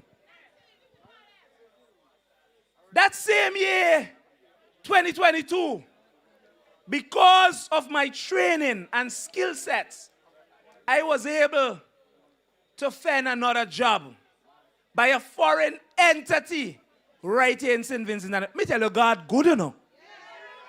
Let me tell you. Give it up for the Most High. Give it up for the Most High. Let's give it up for the Most High. Father God, good enough.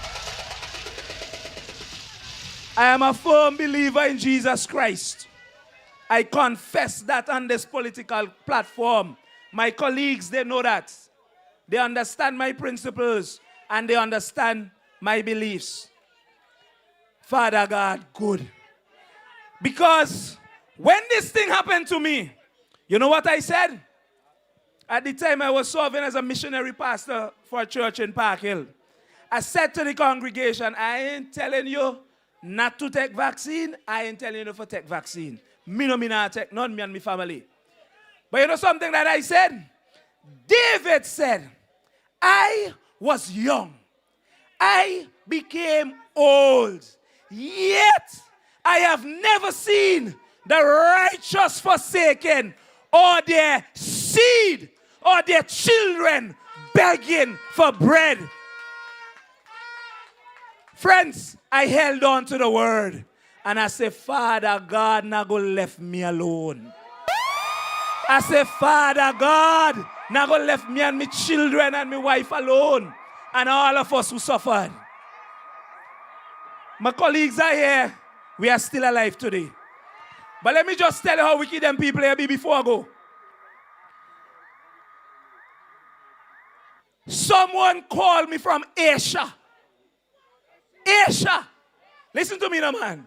That's how God good. And they offered me a job in St. Vincent and the Grenadines when I couldn't get a job with my government. From the United Nations. As a consultant.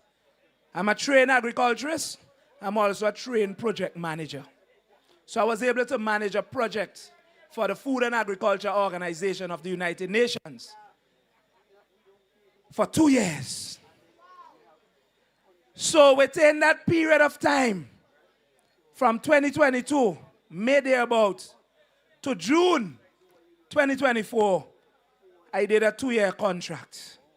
My contract ended the day before Beryl struck on the 1st of July. Do you know that the organization wanted me back? You know them wicked people here decided to assassinate me again? Yes. Because the people in Central Lee were already calling for me. But I had no affiliation at that period of time with the NDP or any other P. And them say, people want he for come run for NDP. So we now want he get no work. So they block me again. If they're wicked, I am standing here saying to you that the ULP and the Prime Minister and his entire cabinet, they are no good for St. Vincent and the Grenadines. No good for St. Vincent and the Grenadines. Because when a government could economically assassinate its own citizens, they are no good for governance. And as a result of that, I am saying to you, West St. George, and I'm so happy that this is going live to the entire world, and all of you listening in all 15 constituencies. I know the area representative in Central Lee, what he on the live, because they love to listen to me. They want for him my plans and policies. But they listen to me tonight. I school them tonight. They are so wicked that we should not, as a nation, return these people anywhere to represent us. Not even in North Central Windward.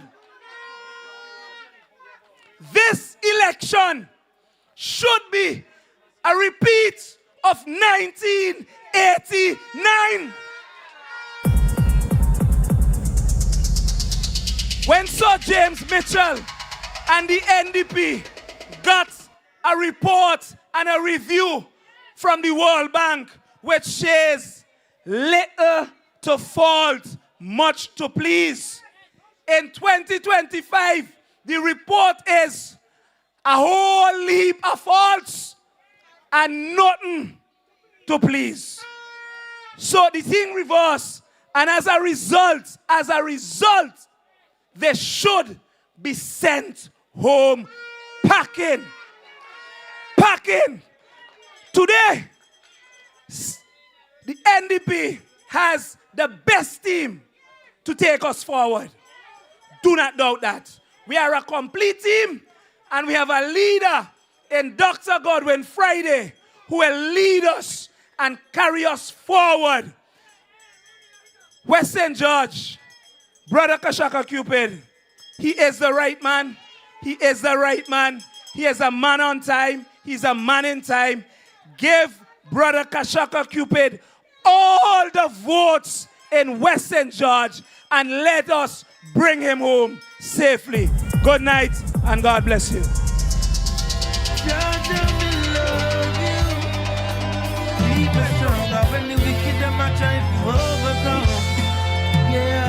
All right.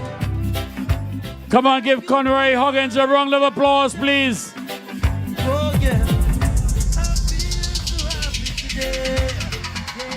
You know, he has been echoing the sentiments of all those persons who were fired during the vaccine mandate.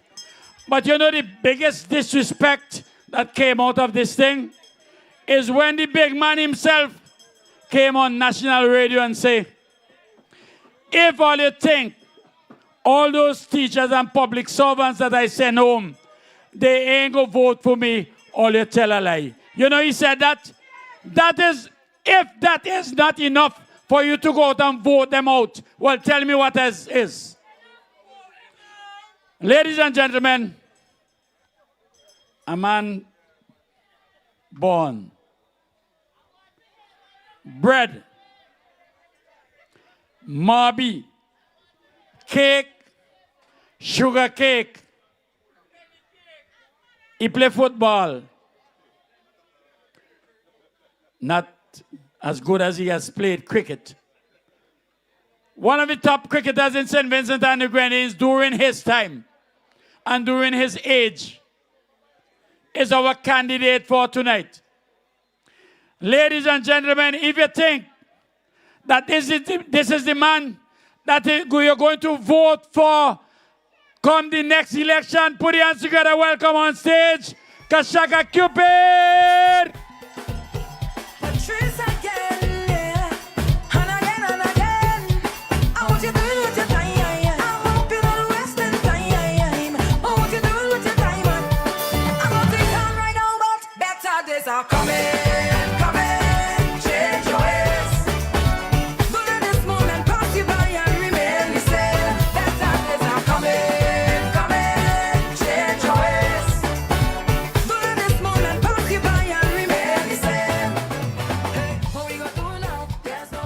Thank you very much, Fuji.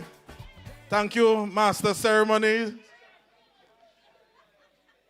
Let me say a pleasant evening to the Honorable and Vice President of the New Democratic Party, Honorable Sinclair Major Leacock, Vice President Nigel Naja Stevenson, my colleagues, Sister Rania Balcom, President of the Women's Arm who spoke earlier, Conroy Huggins, my colleague as well, Mr. Andrew Teach John, and Senator Israel Bruce. Thank you very much for the glowing endorsements. Now, West St. George, Daphne, are you ready? Are you ready for a leader who truly cares about you?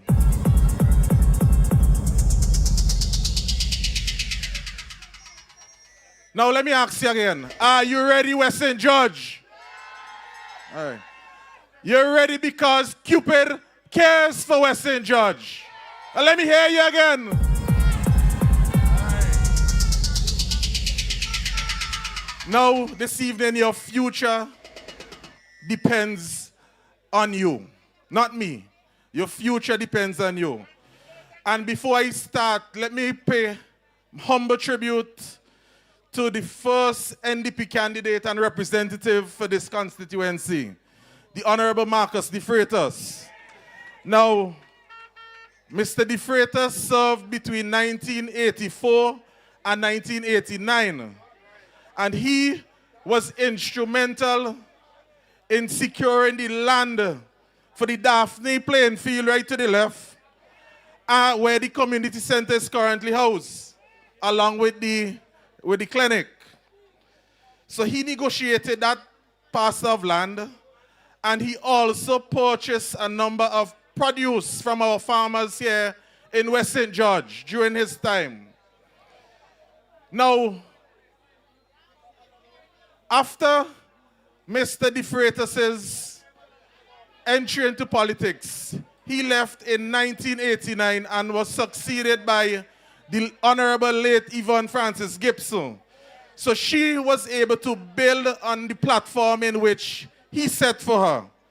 And Miss Gibson, she was the one who built the community center to the left. She was instrumental in purchasing the land for the Belair Cemetery.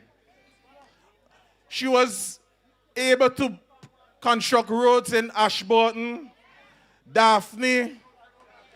She also built the foundation in which a number of persons, on which Marcus De Freitas set the foundation for her. She also constructed the road at Pilgrim Hill. She also humbly assisted the road in which Sugar Corner, which Monica Ross is currently, at Bottom Belair, where the Braytons live and where Devil Holes is. She was also instrumental in building the road where the CWS is currently housed, which we call the Stone Mill back then. So, in essence, what I'm telling you here this evening is that the New Democratic Party is prioritizing infrastructure services, not just in West St. George, but in the entire country. So that is what the New Democratic is all about. We prioritize infrastructure, and the foundation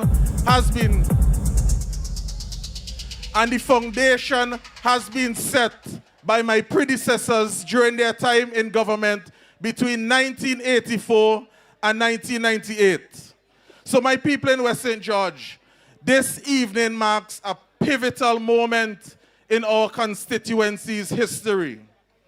For 27 years, West St. George has been overlooked. We have been underserved, and we have been undervalued by this current administration. But let me tell you this, change is coming. And change comes in the form of your humble servant, Kashaka Cupid, because Cupid cares for West St. George. Now, when I say Cupid cares for West St. George, I mean it from the depths of my heart, to the core of my being. And this evening, I have a comprehensive plan in which I want to present to you, my people. And this is not just about promises. This is about a transformative approach in which we will move West St. George forward, and we can only do that if you elect me as your next representative to move this constituency forward. So let me go straight into it because I have limited time. So point one, we're gonna upgrade our roads and public transport infrastructure. Now, my people of West St. George, the foundation of progress starts with better roads. Now, every morning, we have to navigate a number of potholes that are riddled with water. And these potholes damage our vehicles. And they create some problems for our daily commutes. These are the problems that we currently face because of a lack of infrastructure.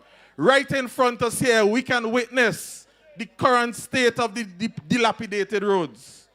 The road to Fenton, the road to Welcome, the road to Gome, the road in Ashburton, the road in Belair, the road to the Spa. all throughout this neighboring in this constituency, the roads are absolutely bad. Not to mention Georgie, Gutter, Delaware, and those areas. Now, the road, my two other colleagues mentioned about entering, they felt as though they were entering the Beckwith Channel. Now, the road in the corner next to Jimmy Ford down there, that road is absolutely in a state of this, in a total mess. And this is not by accident. Now, when you travel on that road, you actually have to come off your hand in order to bypass the road properly. And this is completely unacceptable. And as your next representative, this will not happen under my watch. Now, my infrastructure plan includes complete reconstruction of our major roads and connecting our communities to the capital city. Now, we're going to ensure that our roads network is properly outfitted and we have adequate drainage systems so that in the event of any flooding, we have adequate drains so that the water can channel properly. The deterioration of the establishment of reliable and affordable public transportation routes as well in every village. We need to install proper street lighting in the community to ensure that our citizens and our residents are safe and secure when they walk, especially at night. There will be a creation of safe pedestrian walkways, building new and reinforcing existing bridges. Now, as we only talk of bridges, one bridge that takes priority and is dear to my heart is the old bridge down there in Daphne. Recently, the government did some work on that particular area. Coincidentally, I live a few feet from where the bridge is, and the road was actually constructed as part of a self-help project by the late Yvonne Francis Gibson. Your humble servant walked on that road as well. And the roads were not really in a deplorable state. But if there was proper consultation with the people of Daphne and West St. George and Belair and the surrounding areas, the current representative would have known the bridge must take priority. Now, there are persons who travel on the bridge on a daily basis, and the bridge has been compromised. Under my watch and under my representation, that bridge takes priority and it will be fixed. You have my word for it. We'll also wait endlessly. We have to wait endlessly and tirelessly for public transportation that fails to serve our communities adequately. And this also ends under my watch. The New Democratic Party, we will embark on a public transportation system where persons can travel, especially late at nights, from their place of business to the various homes. And also, we will construct bus sheds in the constituency. Now, this is extremely important. On mornings, when I travel to work, there are a number of persons walking to the city. And in the event of any heavy downpours, there's no way to shelter. Now, we would partner with the private sector in the community to ensure there are bus sheds in strategic locations in the event of rain so that our children who go to school on a daily basis, they can be protected from any inclement weather. Now, when roads improve, everything improves. Businesses thrive when goods can move efficiently. Now, students, as I mentioned, they can arrive at school on time, and medical emergency receive faster responses. Now, that is the emphasis of Cupid Cares. And I care about getting you where you need to go safely and efficiently. So the second point now, point number 2, we will revitalize agriculture in West St. George. West St. George is blessed with fertile lands like many other constituencies and many other areas in St. Vincent and the Grenadines. And these lands have fed our families for generations. But our agricultural potential remains largely untapped. While others have abandoned our farmers, the New Democratic Party is saying agriculture is a key pillar to our economic renaissance. Under my leadership, we will bring and resuscitate agriculture. We will bring agriculture back to life. There would also be modern irrigation systems to ensure year-round productivity for our farmers. There will be farm-to-market roads connecting producers to consumers. There will be agricultural extension services providing technical support and training. There would also be an establishment of farmers' markets and processing facilities. There will also be support for organic farming, where our goods are naturally grown. There will be crop specialty as well, and development of farmers in areas such as Fenton, Kelboni. Bruce would have gone into them this evening as well. Gomez, George, you got a welcome, and the surrounding areas. Not to mention Dorsetshire Hill too, which is a farming community in West St. George. They would also benefit from the New Democratic Party revitalization of agriculture as a productive sector, and a sector in which this government has turned its back on. We will also encourage our youths to get involved in agriculture by developing programs to attract the next generation of farmers. We all know the youths are the future of our country. And by investing in them, they will be the next farmers to take our country forward. So my people of West St. George, agriculture isn't just about food.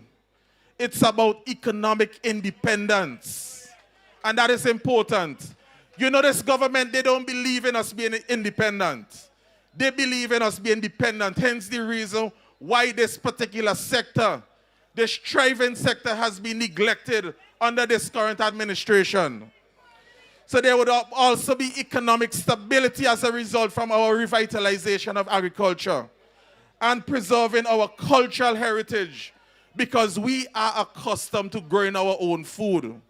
So when our agriculture sector was booming back in the days where they call it green gold, the banana industry was booming, we were independent. But those days are not behind us. Actually, they are ahead of us. And I am here to proclaim, because Cupid cares about making farming profitable to us and prestigious again, we will invest and revitalize agriculture in this constituency. We need to return to our roots for future prosperity. Point number 3, we're going to develop community and ecotourism opportunities, showcasing our natural talent and beauty to the world. West St. George possesses breathtaking landscapes. I was at Belmont a number of weeks ago, and that view is definitely so awesome. Words cannot describe it. We have breathtaking landscapes as well. We have a rich cultural heritage. And most of all, we have warm, welcoming people, as many of you are here tonight too. So we are blessed with natural beauty and waterfall attractions. Fenton has about 3 waterfalls which are untapped. And we're going to transform them in West St. George to create economic opportunities for us. Our tourism development strategy. Here what this includes. Development of hiking trails and nature reserves. We need to showcase our biodiversity as well. We will support community-based organizations to establish eco-tours, hiking trails, especially in the areas of Airy Hill, and camping experiences, and develop pathways to our waterfalls, as I mentioned in Fenton. We will also develop and enhance our natural resource, our natural water in the Belair Spa. We'll also promote agritourism our tour where tourists can come and they can visit the farm and have an experience in terms of planting and harvesting crops. Our community-based tourism initiatives will ensure that our profits are kept in the local hands of our people, and especially in the people of West St. George. We'll also embark on cultural festivals and events celebrating our tradition. There would also be training programs for our tour guides and hospitality workers. There would also be support for bread and breakfast establishments and local craft, because we are talented there'll also be marketing campaigns highlighting West St. George as a must-see destination for foreigners and tourists. So tourism brings in foreign exchange to us, not only in West St. George, but to the country, and it grows our economy as a result. So we are here to showcase West St. George to the world. Cupid cares about turning our natural gifts into economic goal while preserving what makes us special. So point number 4, empower youth and entrepreneurship. So we got to invest in our youths. And in doing so, we got to invest in innovation and enterprise. Our young people are our greatest resource. And they're the future. Yet, too many feel compelled to seek opportunities overseas. Simultaneously, potential entrepreneurs lack the support to transform their ideas into successful business plans and business opportunities. Youth entrepreneurship also encompasses small business incubation centers, providing mentorship and resources, microfinance programs offering startup capital to local entrepreneurs, skills training in which technology and digital marketing and modern business practices, youth leadership development initiatives, and we will also partnership with educational institutions for internships and apprenticeships. There would also be support for cooperative enterprises and community-owned businesses. So my people, when we invest in our people's potential, we invest in our community's future. Cupid cares about ensuring every resident has the opportunity to build a future here in West St. George and in St. Vincent and the Grenadines, because prosperity starts right here at home. So point number 5, we're going to upgrade community sporting facilities and support the creative arts, which is part of our new and youth economy. A thriving community needs spaces for recreation. We need to express our artistic talent and development through sports and arts. And these aren't luxuries, but they are necessities for a healthy, a vibrant community. So our cultural and recreational development plans includes renovation and expansion of sporting facilities, including football fields, basketball courts and hard courts, cricket grounds. Now we're gonna light all sporting facilities in the country. Now last week, or I think week before, there was the closing of the TBPO cricket tournament, and lights were promised at the beginning of the tournament. To date, to the left, the playing field is still in darkness at this time. Promises unfulfilled as usual. No vision, lack of authority in getting things done. Under my platform, I would ensure you that facility would be lighted.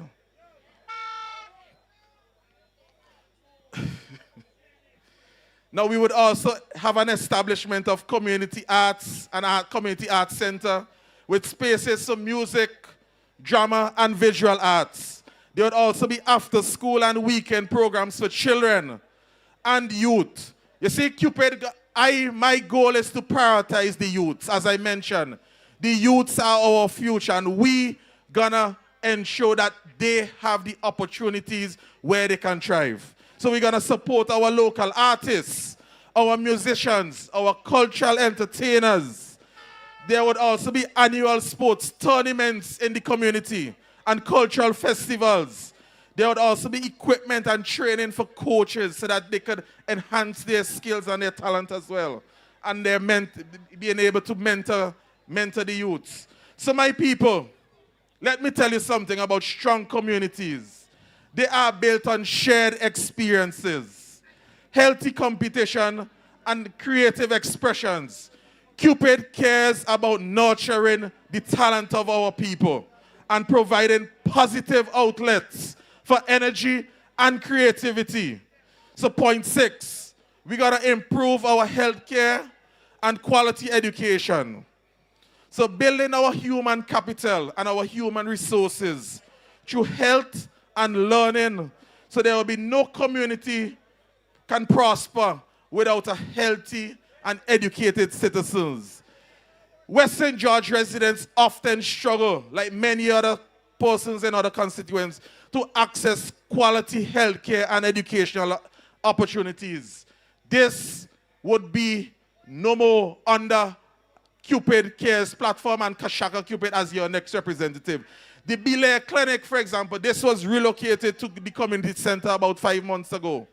Now, imagine if the ULP continues to form the next government. The probability of the community of the Belair Clinic remaining in that community center, I guarantee you, will be 100%. So, in order to upgrade and renovate the Belair Clinic and relocate it to where it came and transform it into a polyclinic, you need to vote for Kashaka Cupid. You need to vote for the New Democratic Party for improvement in your healthcare. So friends, let us be honest. As I mentioned, the Belair Clinic is important to the constituency, and the renovation is clearly outside the scope and the competence of the current leader and current representative of the constituency. So there would be healthcare improvements under my leadership, and this would include, as I mentioned, upgrading the Belair Clinic into a polyclinic, and to ensure that it is outfitted with the human resources, the doctors, the nurses, and there would also be modern equipment and supplies to support health and well-being of the citizens of West St. George, or the residents of West St. George, sorry. So regular visits from specialists and mobile health units would also be afforded to the people of West St. George. So also community health education programs focusing on prevention as opposed to cure. So we would also support and care for the elderly and those with various disabilities as well. So we'd also provide those services. Mental health is another important. So there would also be mental health awareness workshops and counseling services. There will also be educational enhancements. And there would also be, as I said, infrastructure improvements to school buildings and facilities. Technology integration, including computer labs, I'm under education now, and internet access. There would also be after-school tutoring and enrichment programs for our young people. There would also be adult education programs. So I'm not only catering for the youths, I'm catering for the adults and the middle-aged as well too. There will also be scholarship opportunities for deserving students, career guidance and university support. So my people, health and education are investments that pay dividends for generations. Cupid cares about ensuring every resident has access to quality healthcare and educational opportunities that will unlock each and everyone's potential. Nobody would left behind under my leadership. Point number 7, we'll provide affordable and resilient housing. Every family deserves a safe and affordable housing that can withstand our Caribbean weather. This can also foster strong communities as well. Housing is more than just shelter. It's a foundation of family stability and community pride, and I could attest to that. Our housing initiative include affordable housing projects using local materials and labor. Remember I said local, so we stick into the community. Home improvement grants for existing residents, climate resilient construction standards as well to withstand hurricanes like Beryl and flooding. So a first-time buyer, for example, would receive assistance. There would be an assistance program, support for cooperative housing projects, infrastructure development for new residents, including water, electricity, and sewage systems.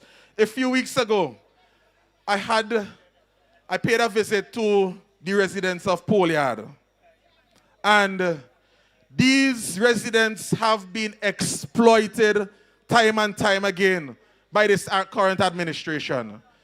They have no access to the basic amenities, no electricity, no water. So you could imagine how they're making it in those conditions. Under my platform, under Cupid Cares, the residents of Polyard, they would receive assistance from somebody who genuinely cares for them. Adequate housing and modern housing and relocation would be prioritized for these persons in Polyard. Now, when families have secure housing, children perform better in school. Adults are more productive at work. And communities become more stable. Now, Cupid cares about ensuring every West St. George family has a place to call home. We're not prioritize whether you vote for ULP, whether you vote for NDP, or whether you vote for NOPI. We will prioritize every single constituent in West St. George once you have a need, because housing will be a priority for us. So my people, these 7 points aren't just campaign promises. They represent a comprehensive vision rooted in deep understanding of my community's needs. These 7 points, they were not constructed by me only. They were constructed by engaging the constituents of West St. George. Because my priority is to cater for the community's needs. So I bring a proven experience in community development. I had the humble opportunity of walking on the road in which I travel on each day, because community development was a priority under the NDP administration back then, led by Sister Yvonne, the late Sister Yvonne Francis Gibson. As Brother Senator Bruce mentioned, I am a supporter of the Constituency Development Fund. And when there are projects that needs to be done in the community, I would have an allotted amount of financial resources to ensure that I cater to the needs of my constituents. So this is not rocket science. I wouldn't need to go to Dr. Friday and say, Doc, I need X, Y, and Z for my constituents to ensure that they are taken care of.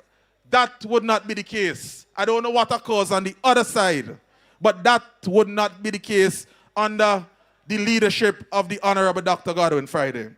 I have a track record of turning plans into results. I am measured by the results. What I say, I will do.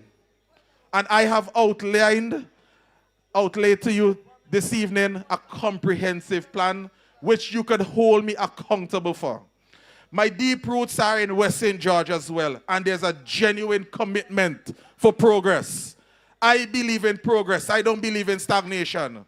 And with Kashaka Cupid, you will see progress in West St. George. The energy and vision needed to transform this constituency and the potential needs to be unlocked by someone who truly cares. And that is why I have offered myself to you, the people. Now, what makes this 7-point plan so powerful It's its interconnected nature. Better roads support agricultural development and tourism growth. Educational improvements create a workforce ready for entrepreneurial opportunities.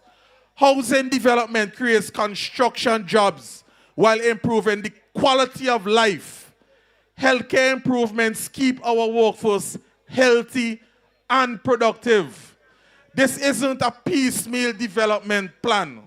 It's a comprehensive, transformative approach that addresses every aspect of community life. For too long, West St. George has been promised development that has never materialized. We've watched other constituencies receive investments while our needs were ignored. Our neighbor, East St. George, in 2024 budget, it was proclaimed that was an East St. George budget. So what happened to West St. George? Goat bite we? I don't think so. We've seen our young people leave because of opportunities were scarce and our potential remain unrealized. My people of West St. George, the time for change is now. Now is the time for change.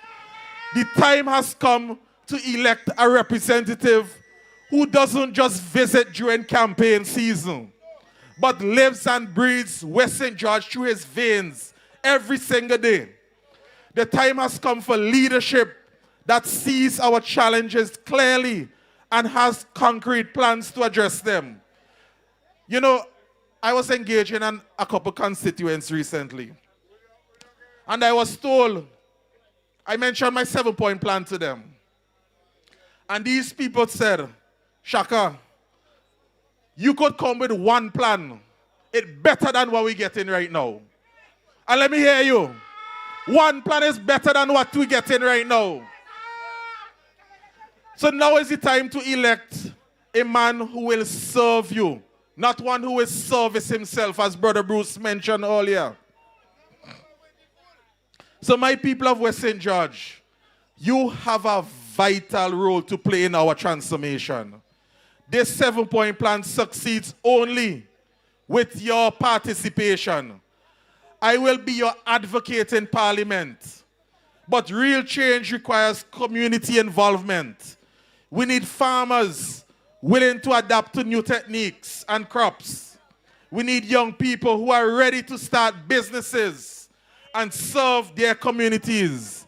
We need parents who are committed to supporting educational improvements.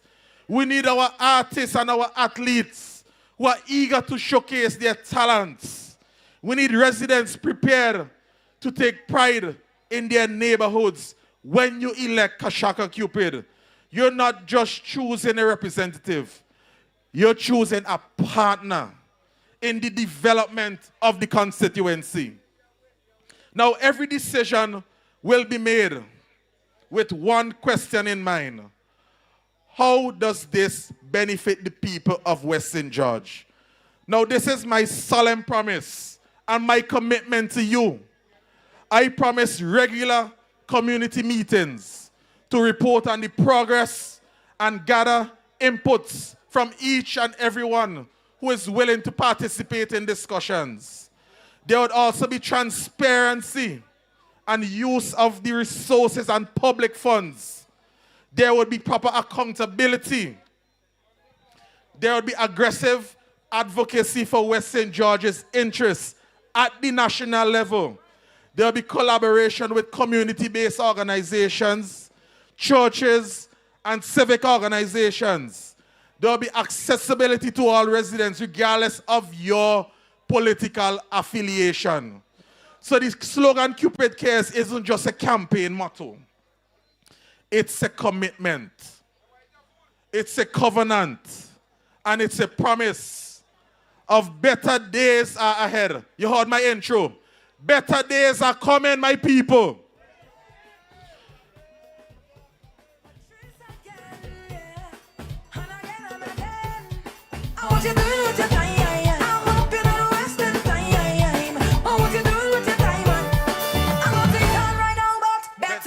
Come in.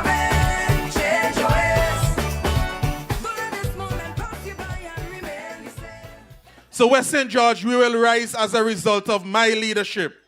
Infrastructure that works, agriculture that prospers, tourism that celebrates our heritage, youth empowerment to build the futures here, sports and artists that enrich our lives, healthcare and education that unlock human potential, housing that provides security and dignity. This is the West St. George we're building together. This is the constituency our children will inherit and our grandchildren. This is what's possible when we combine vision with action, promises with performance, and caring with competence. The New Democratic Party doesn't just talk. We deliver. We don't just promise. We perform. We don't just campaign. We are here to serve the people of St. Vincent and the Grenadines. Now the choice is clear. So my people, you deserve a representative who sees you for your potential, who understands your struggles and has the competence to deliver real and lasting solutions and results. You deserve someone who doesn't just talk about serving you, but someone who actually serves you, not himself. So on election day, vote for progress. Vote for proper representation. Vote for development. Vote for a representative who truly cares about your future. Vote for Kashaka Cupid, because when Cupid cares for West St. George rises to its full potential. So together, we will transform with a vision into reality. We have plans into progress and dreams into the prosperity West St. George deserves. Cupid cares for West St. George, as we mentioned numerous times this evening. So my 7-point plan for progress with Kashaka Cupid and the New Democratic Party. Now is the time for change. But change can only be realized with your support, my people. This evening, I outlaid my 7-point plan to you. Now is the time to rise on election day. Vote solidly for Kashaka Cupid. Vote for the New Democratic Party, because Cupid cares. Good evening. God bless. Thank you.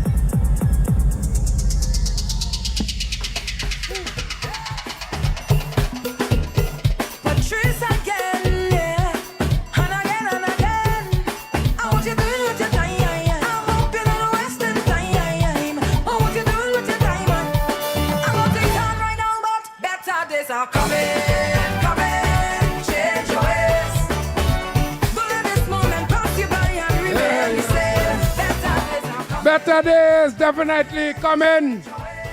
West St. George. Cupid is the man, definitely. If you had any doubt before, those of you who listening on the live stream, those of you in your houses, if you have any doubt, Cupid cares. Definitely.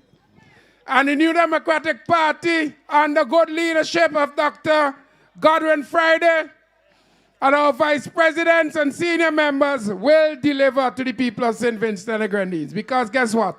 We are solid as a rock. Very solid. Put your hands together as we continue to present our plans and program for the major St. Clair Beacon. My love, it's as solid as a rock, solid as a rock, solid as a rock. My love, it's as solid as a rock. I can't stop.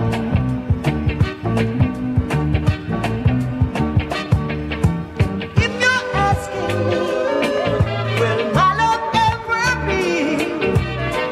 Well, you know I tell you truthfully, it has got no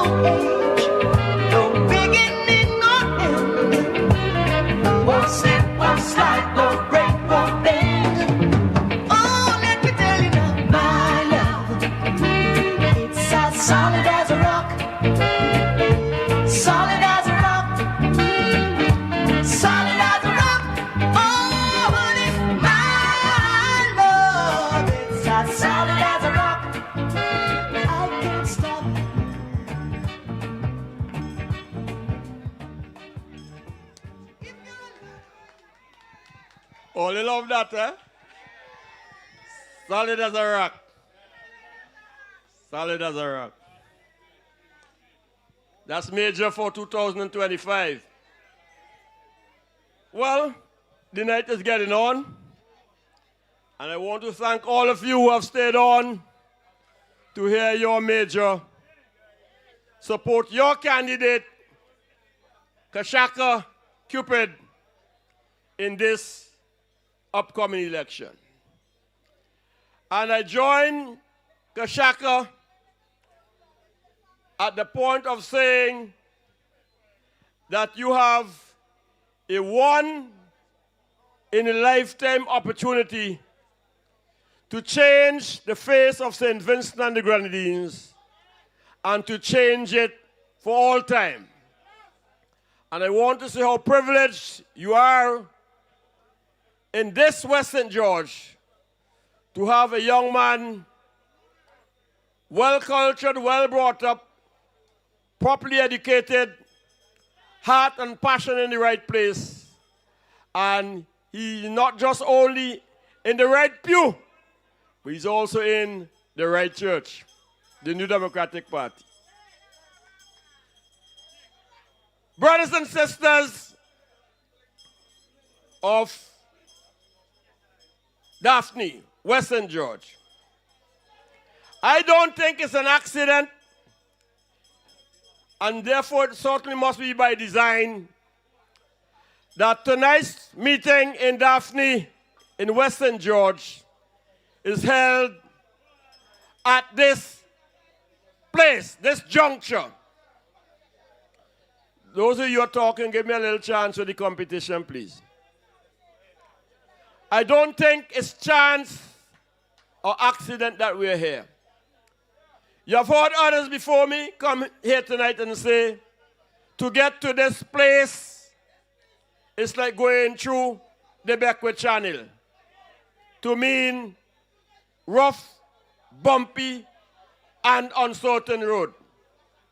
But at least, when you go through the Beckwith Channel and you arrive in Beckwith, you say to yourself, the destination is worth it, because you'll have a good time, whether it's on the beach or wherever you want to go to spend that day or time period.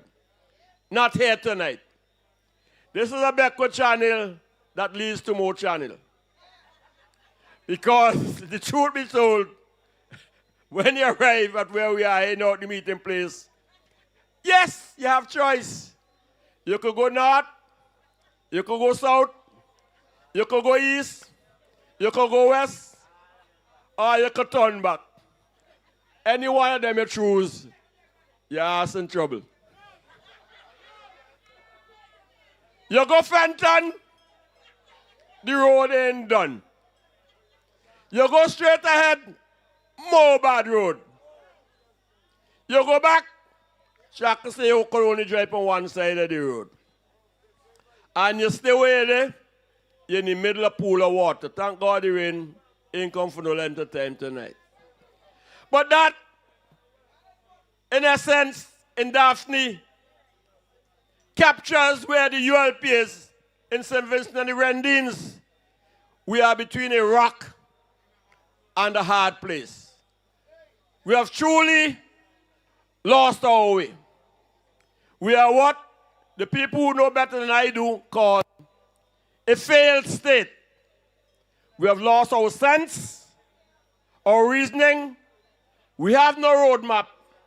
And so we are making up our decision by the seat of our pants. One decision today and another tomorrow.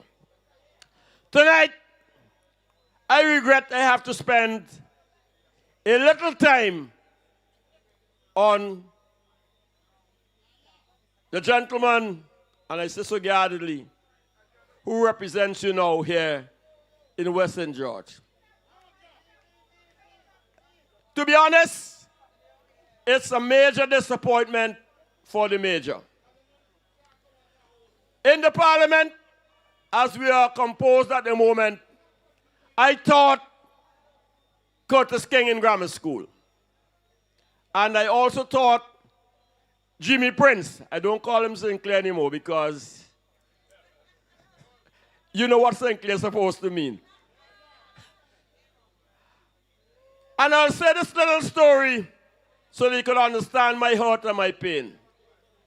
Because before the 2020 elections, having taught him well, I approached him and said, Curtis, would you not want to consider running for the New Democratic Party? And he told me out of hand, and I'm sure you'll confirm that what I said to be true. He had absolutely no interest in politics. When I heard that he was on the ticket for the Unity Labour Party, I was the most surprised individual. But maybe it's a good thing, a blessing in disguise, because we may not have been able to turn him around. If there is one politician in the Parliament of St. Vincent and the Grenadines who represents the opposite of what he was trained and brought up to do, it is Curtis King. And I say so on the basis of the evidence that is before all of us. You heard in the excellent presentation from our talented Senator Bruce, who knew him more intimately than I, how much of a turnaround that was. I met Bruce, Israel, and time flies, huh? In around 2000, 2001, when he, Bruce, was president of the NYC, the National Youth Council. And we were in Grenada when Ralph and Company was turning St. Vincent upside down. Mitchell was there, and I was there as head of our local organization. And it's interesting how things are different, you know. From that day on, my respect for Israel continued to go higher and higher and higher, to the point that I know now that he is absolutely suitable for our parliament. Because all kinds of prime ministers tried to twist him and turn him around. But he stood stoically on principle and never allowed any of them to make a fool of his reasoning. But I said he was there as the president of the National Youth Council. But you also heard Bruce said that he admired greatly Curtis King, National Youth Council, which he also played a premium part. You would have difficulty to understand that the said Curtis could stay in a political party that saw the death of the National Youth Council, for which he headed. That's a fact. He has witnessed the demise of the NYC, the voice of young people in St. Vincent and the Grenadines. That by itself disqualifies him as representing the youth, in particular those who are in the field of education. Now let me pivot, but deepen my conversation right there and then, so you begin to see the beast of a man that you're dealing with in that context. Where are we right now on education?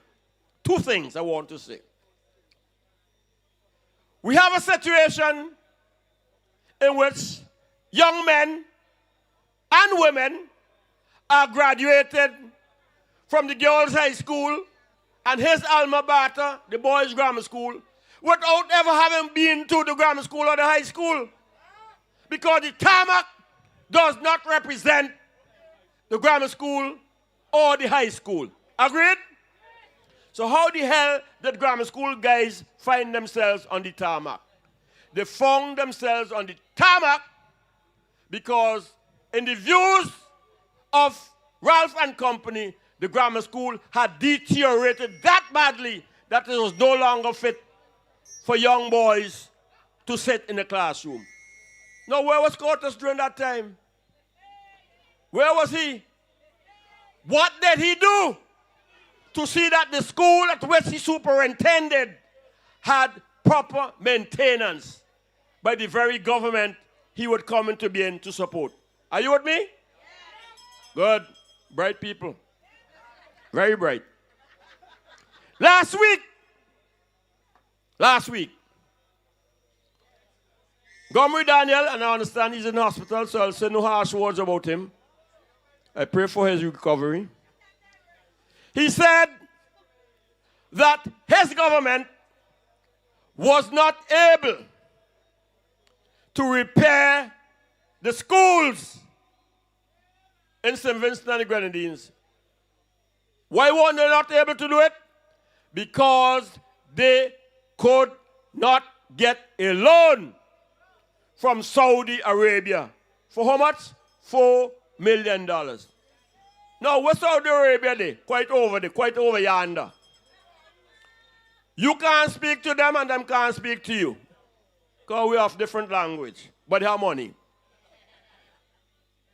Joshua built schools. Cato built schools upon the schools Joshua built. Mitchell add on to Cato schools. And Eustace add on to Mitchell schools. Well, Ralph, you ain't build no school. Repair the schools. But how? Is Bafi name? I don't want to call him by the wrong name. How come, Curtis,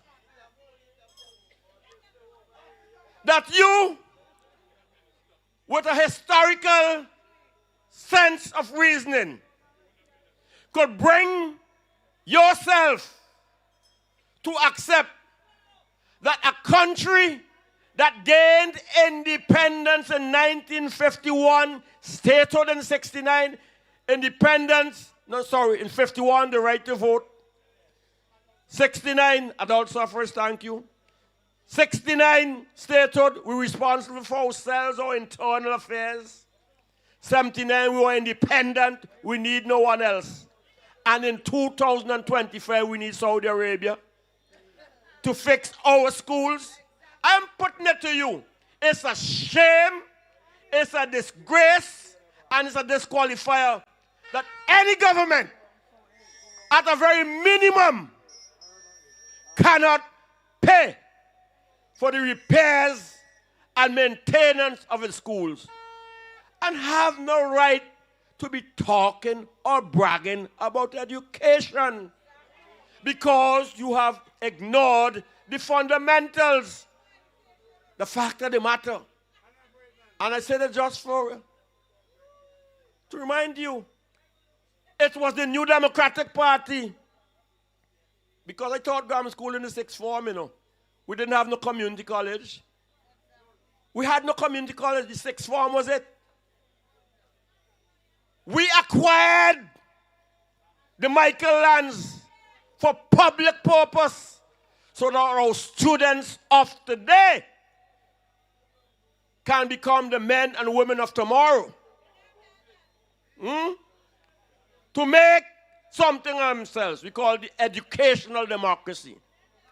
So that's the platform that we gave to them to build upon. Curtis, you have failed us and failed us miserably. Shaka spending some time with him, you know. I spending some time with him. We built the A-level college. Thank you, Paper Alexander from Touch Fame. Curtis King, a man of all seasons and all purpose, was also a trade unionist. He has sat with a government that has refused to negotiate with the trade unions.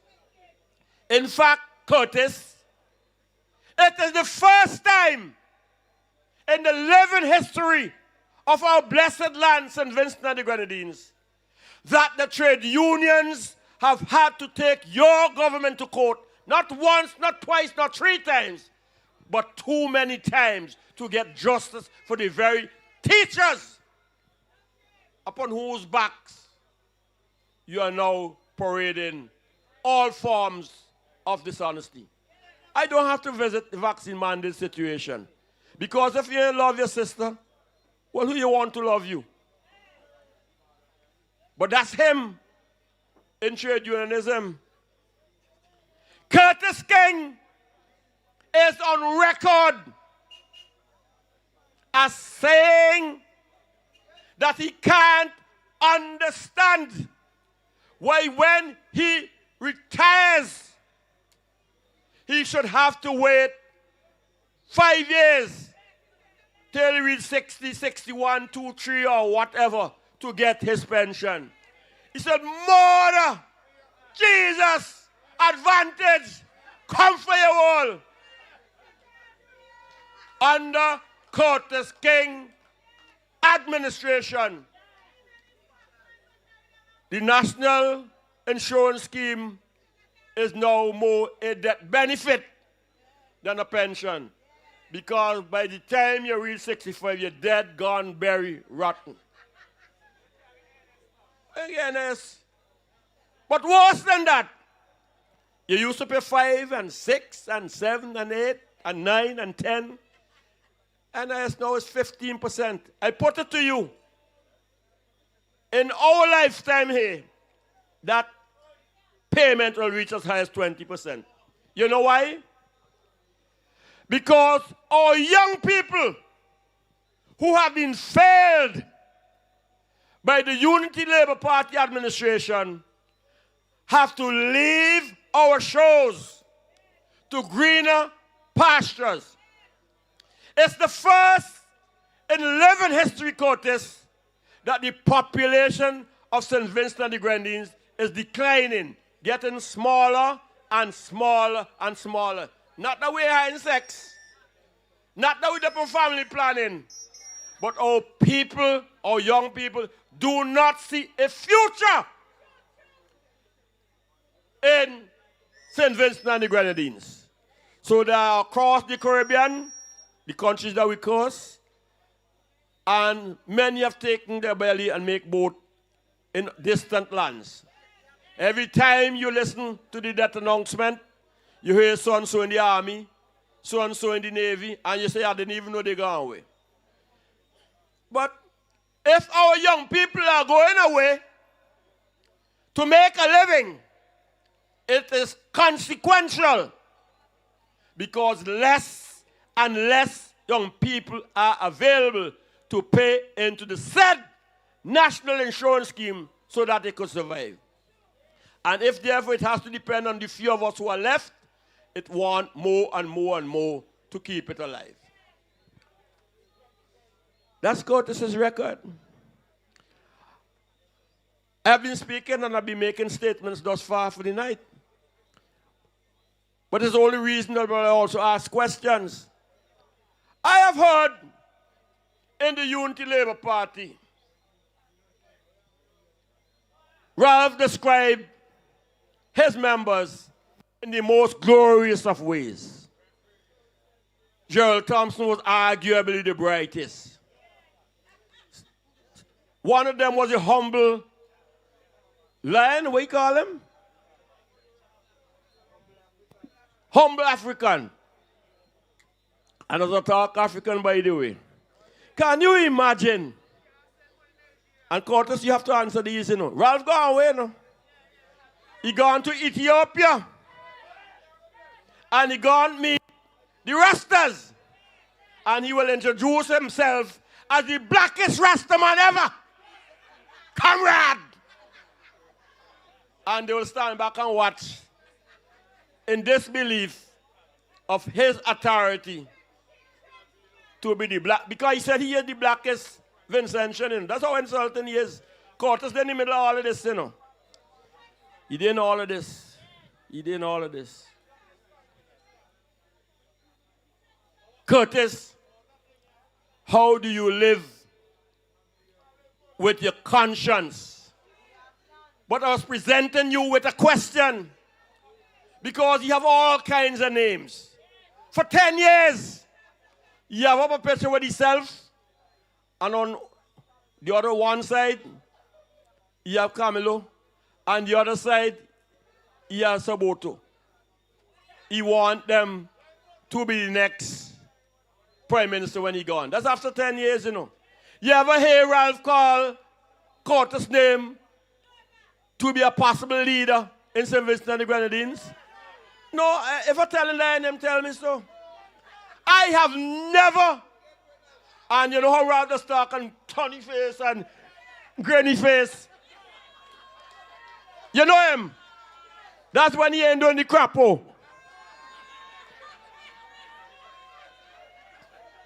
You know? I have never heard him. Maybe he has told the gentleman that in private. But Curtis sits in a cabinet where he knows that Ralph has described Patel Matthews as a yam digger. Good and decent Kishore Shallow as a little black boy. Venice Frederick as a snotty nose this. Other black people as a dirty dog. His colleagues have said, leave it to me. I am Portuguese. I'm not on the racist thing, you know. A black man has sense. He is in a party that has said that people like Curtis, if they come to political office, they'll thief, and they'll thief very fast. And he sits down there, and he tolerates that, and presents that to you. I don't know. I promised him I wouldn't talk about the food thing already. See, you notice? You trying to forget me into things that may want to get into. You know? But I telling you about the nature of the man. He sits in a party in which his prime minister says he's the blackest prime minister ever. And he can't get the balls to say, Ralph, stop talking. Stupidness. I'll leave out the F. Stop talk stupidness. You understand? And there's no doubt, when you look at the history and the conversations and the disdain, I don't get into racist thing, you know, because I come from a family that have all shades and color, class and creed. But he has absolutely no respect for black man in St. Vincent and the Grenadines. None. None. And I been wrong. And I could talk, you know. I could talk. Because if I was Father Licorice, you'd have catch me long time. He offered me to be Deputy Prime Minister. He said, I have two young men here, my son and the other one. I wanted to go to Taiwan with them and take them on your wings. But you know how the devil, well, I talk about the devil. I figure when he died, the devil will go on holidays.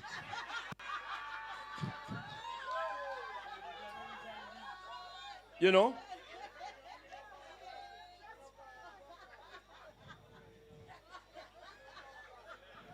My brothers and my sisters, I have never seen such contradictions in life between an individual. This one is personal, you know, and it's private. And Curtis, if I'm wrong, tell me I'm wrong. When Curtis' mother died, I was the only parliamentarian at his funeral, at her funeral. You hear what I tell you? Not one of them set foot in the church. Exactly. 10 out of 10. Bright woman. Huh? The least you could have done is drop everything you're doing and say that is a ministerial colleague. Let me go and stand with him in solidarity. Not one of them ventured that church down there by Richardson gas station. Nazarene, what name? Nazarene. I getting up in age. Well, that's the next thing, you know. Because I nearly 100. So I want to know how old he be, because you're older than me for sure. You're older than me for sure. And I nearly 100.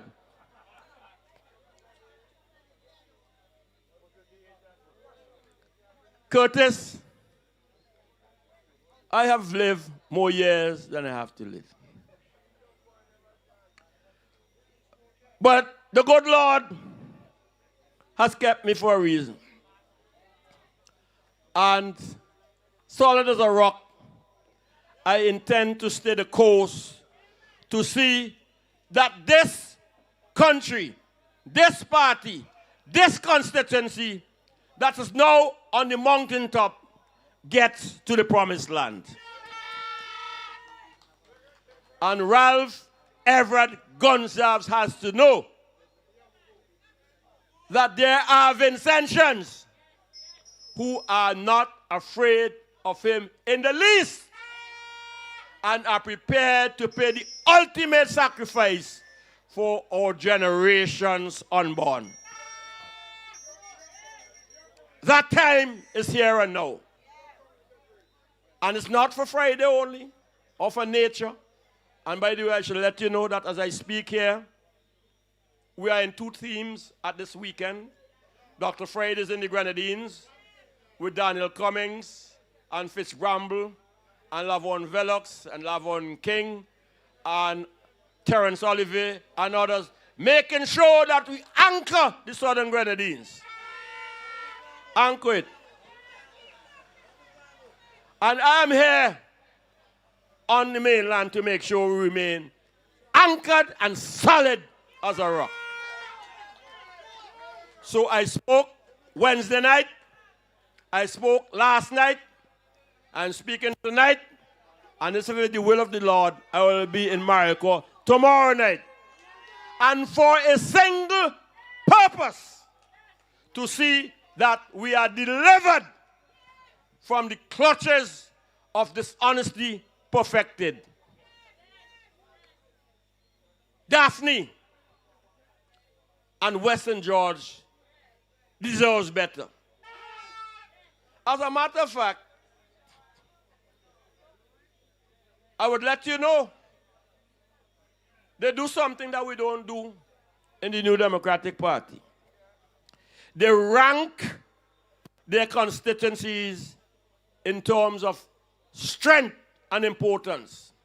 And this one is ranked by them as the number 5, the 5th strongest constituency, which means that they feel they have a safe seat.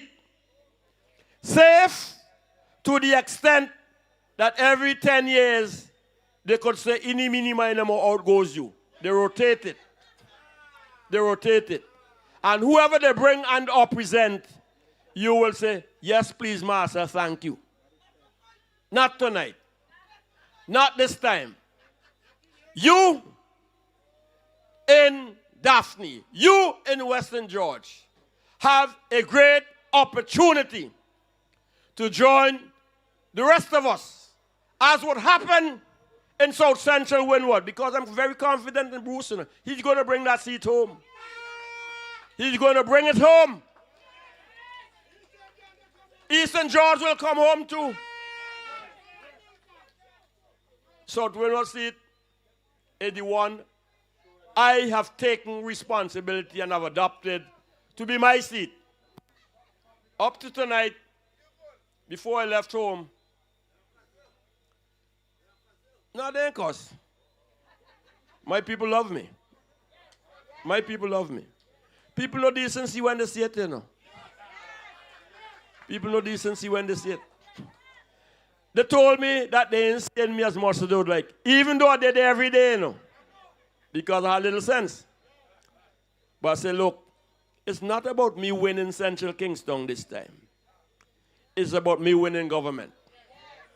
And I am making a little sacrifice, leaving you to have my back so I can go and bring in with my colleagues the other seats. Conroy is still there? Conroy is another central man, you know. There's something between central leeward, south central windward, and north central windward. I have had the pleasure of going about too with Conroy in Baga at his town hall, in Bukama on his walkabout, and I have a good sense of measure when there's a relationship between candidate and people.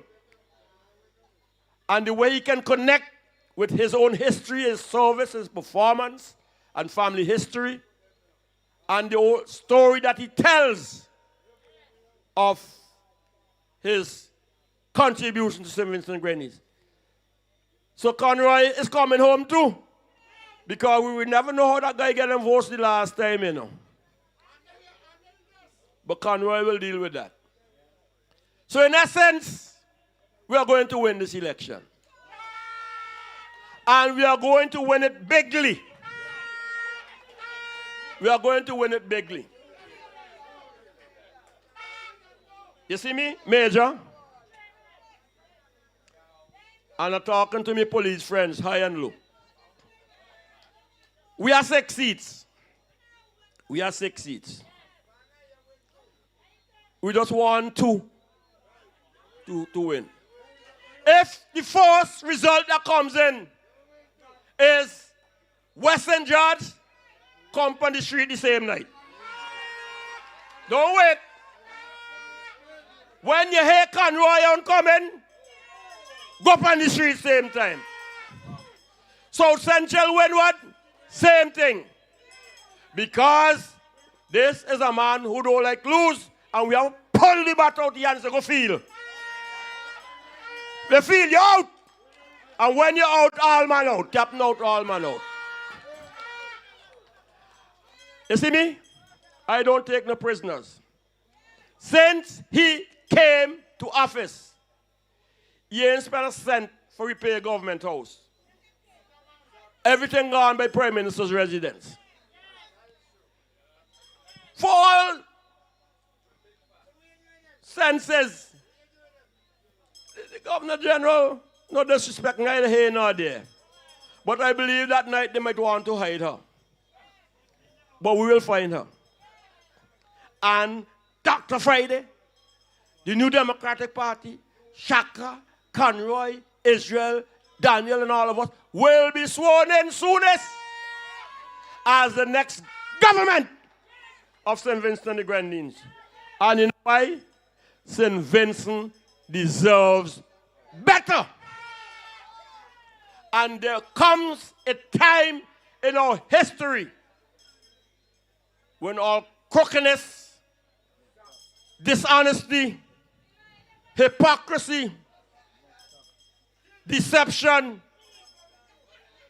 You want me to go to thief free and they lock me up now? I just tell you the police, I'm his friend. I know the corporal down there, you know.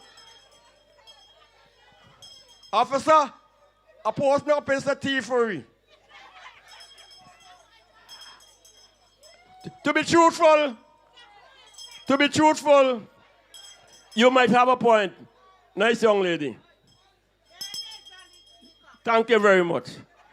Thank you very much. This election, and I close on this. This election is an election like no other. It's not about any of you who are here tonight. It is about them trying to save their skin from the honesty and that which will be revealed when they are subjected to a forensic audit of their stewardship. And I speak always evidentially. Meaning that I know factually, y'all give me a little thing, let me finish off. You could harass me after. They spent over $180 million without the lawful authority of the Parliament of St. Vincent and the Grenadines. I repeat, and I normally don't repeat what I say, but it is worth repeating tonight. Over $180 million. The 2022 audit report shows that they did not properly account for money received out of bond issues. They have been taking the state monies and doing what they like. Monies have been going from one state agency to the other without going into the consolidated fund. They have been taking loans received to pay loans. The country is going down, down, down. All this posturing that all is well is so removed from the fact that we, the citizens, are catching hell. Good night. Thank you. God bless you. And stand with your man Shaka, who has so well presented himself here tonight. Give me a little more solid as a rock. Give me a little solid as a rock. Give me a little solid as a rock, man. Get. My love is as solid as a rock. Solid as a rock. Solid as a rock. My love is as solid as a rock. I can't stop.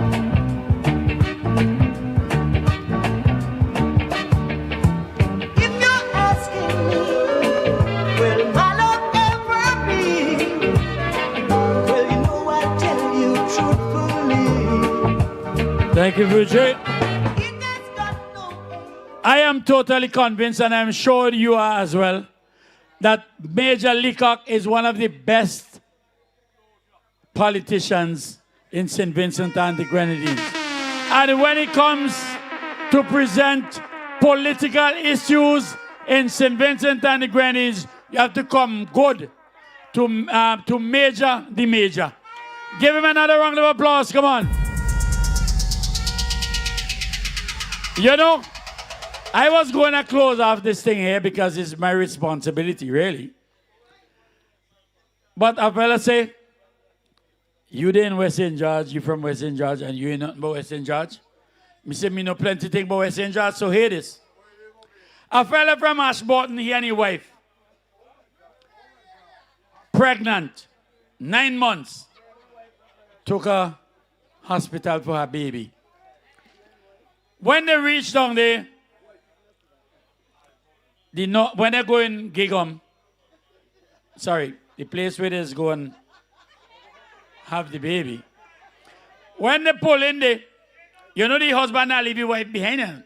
And the wife saying, me ain't going in unless my husband is. So he told them going together.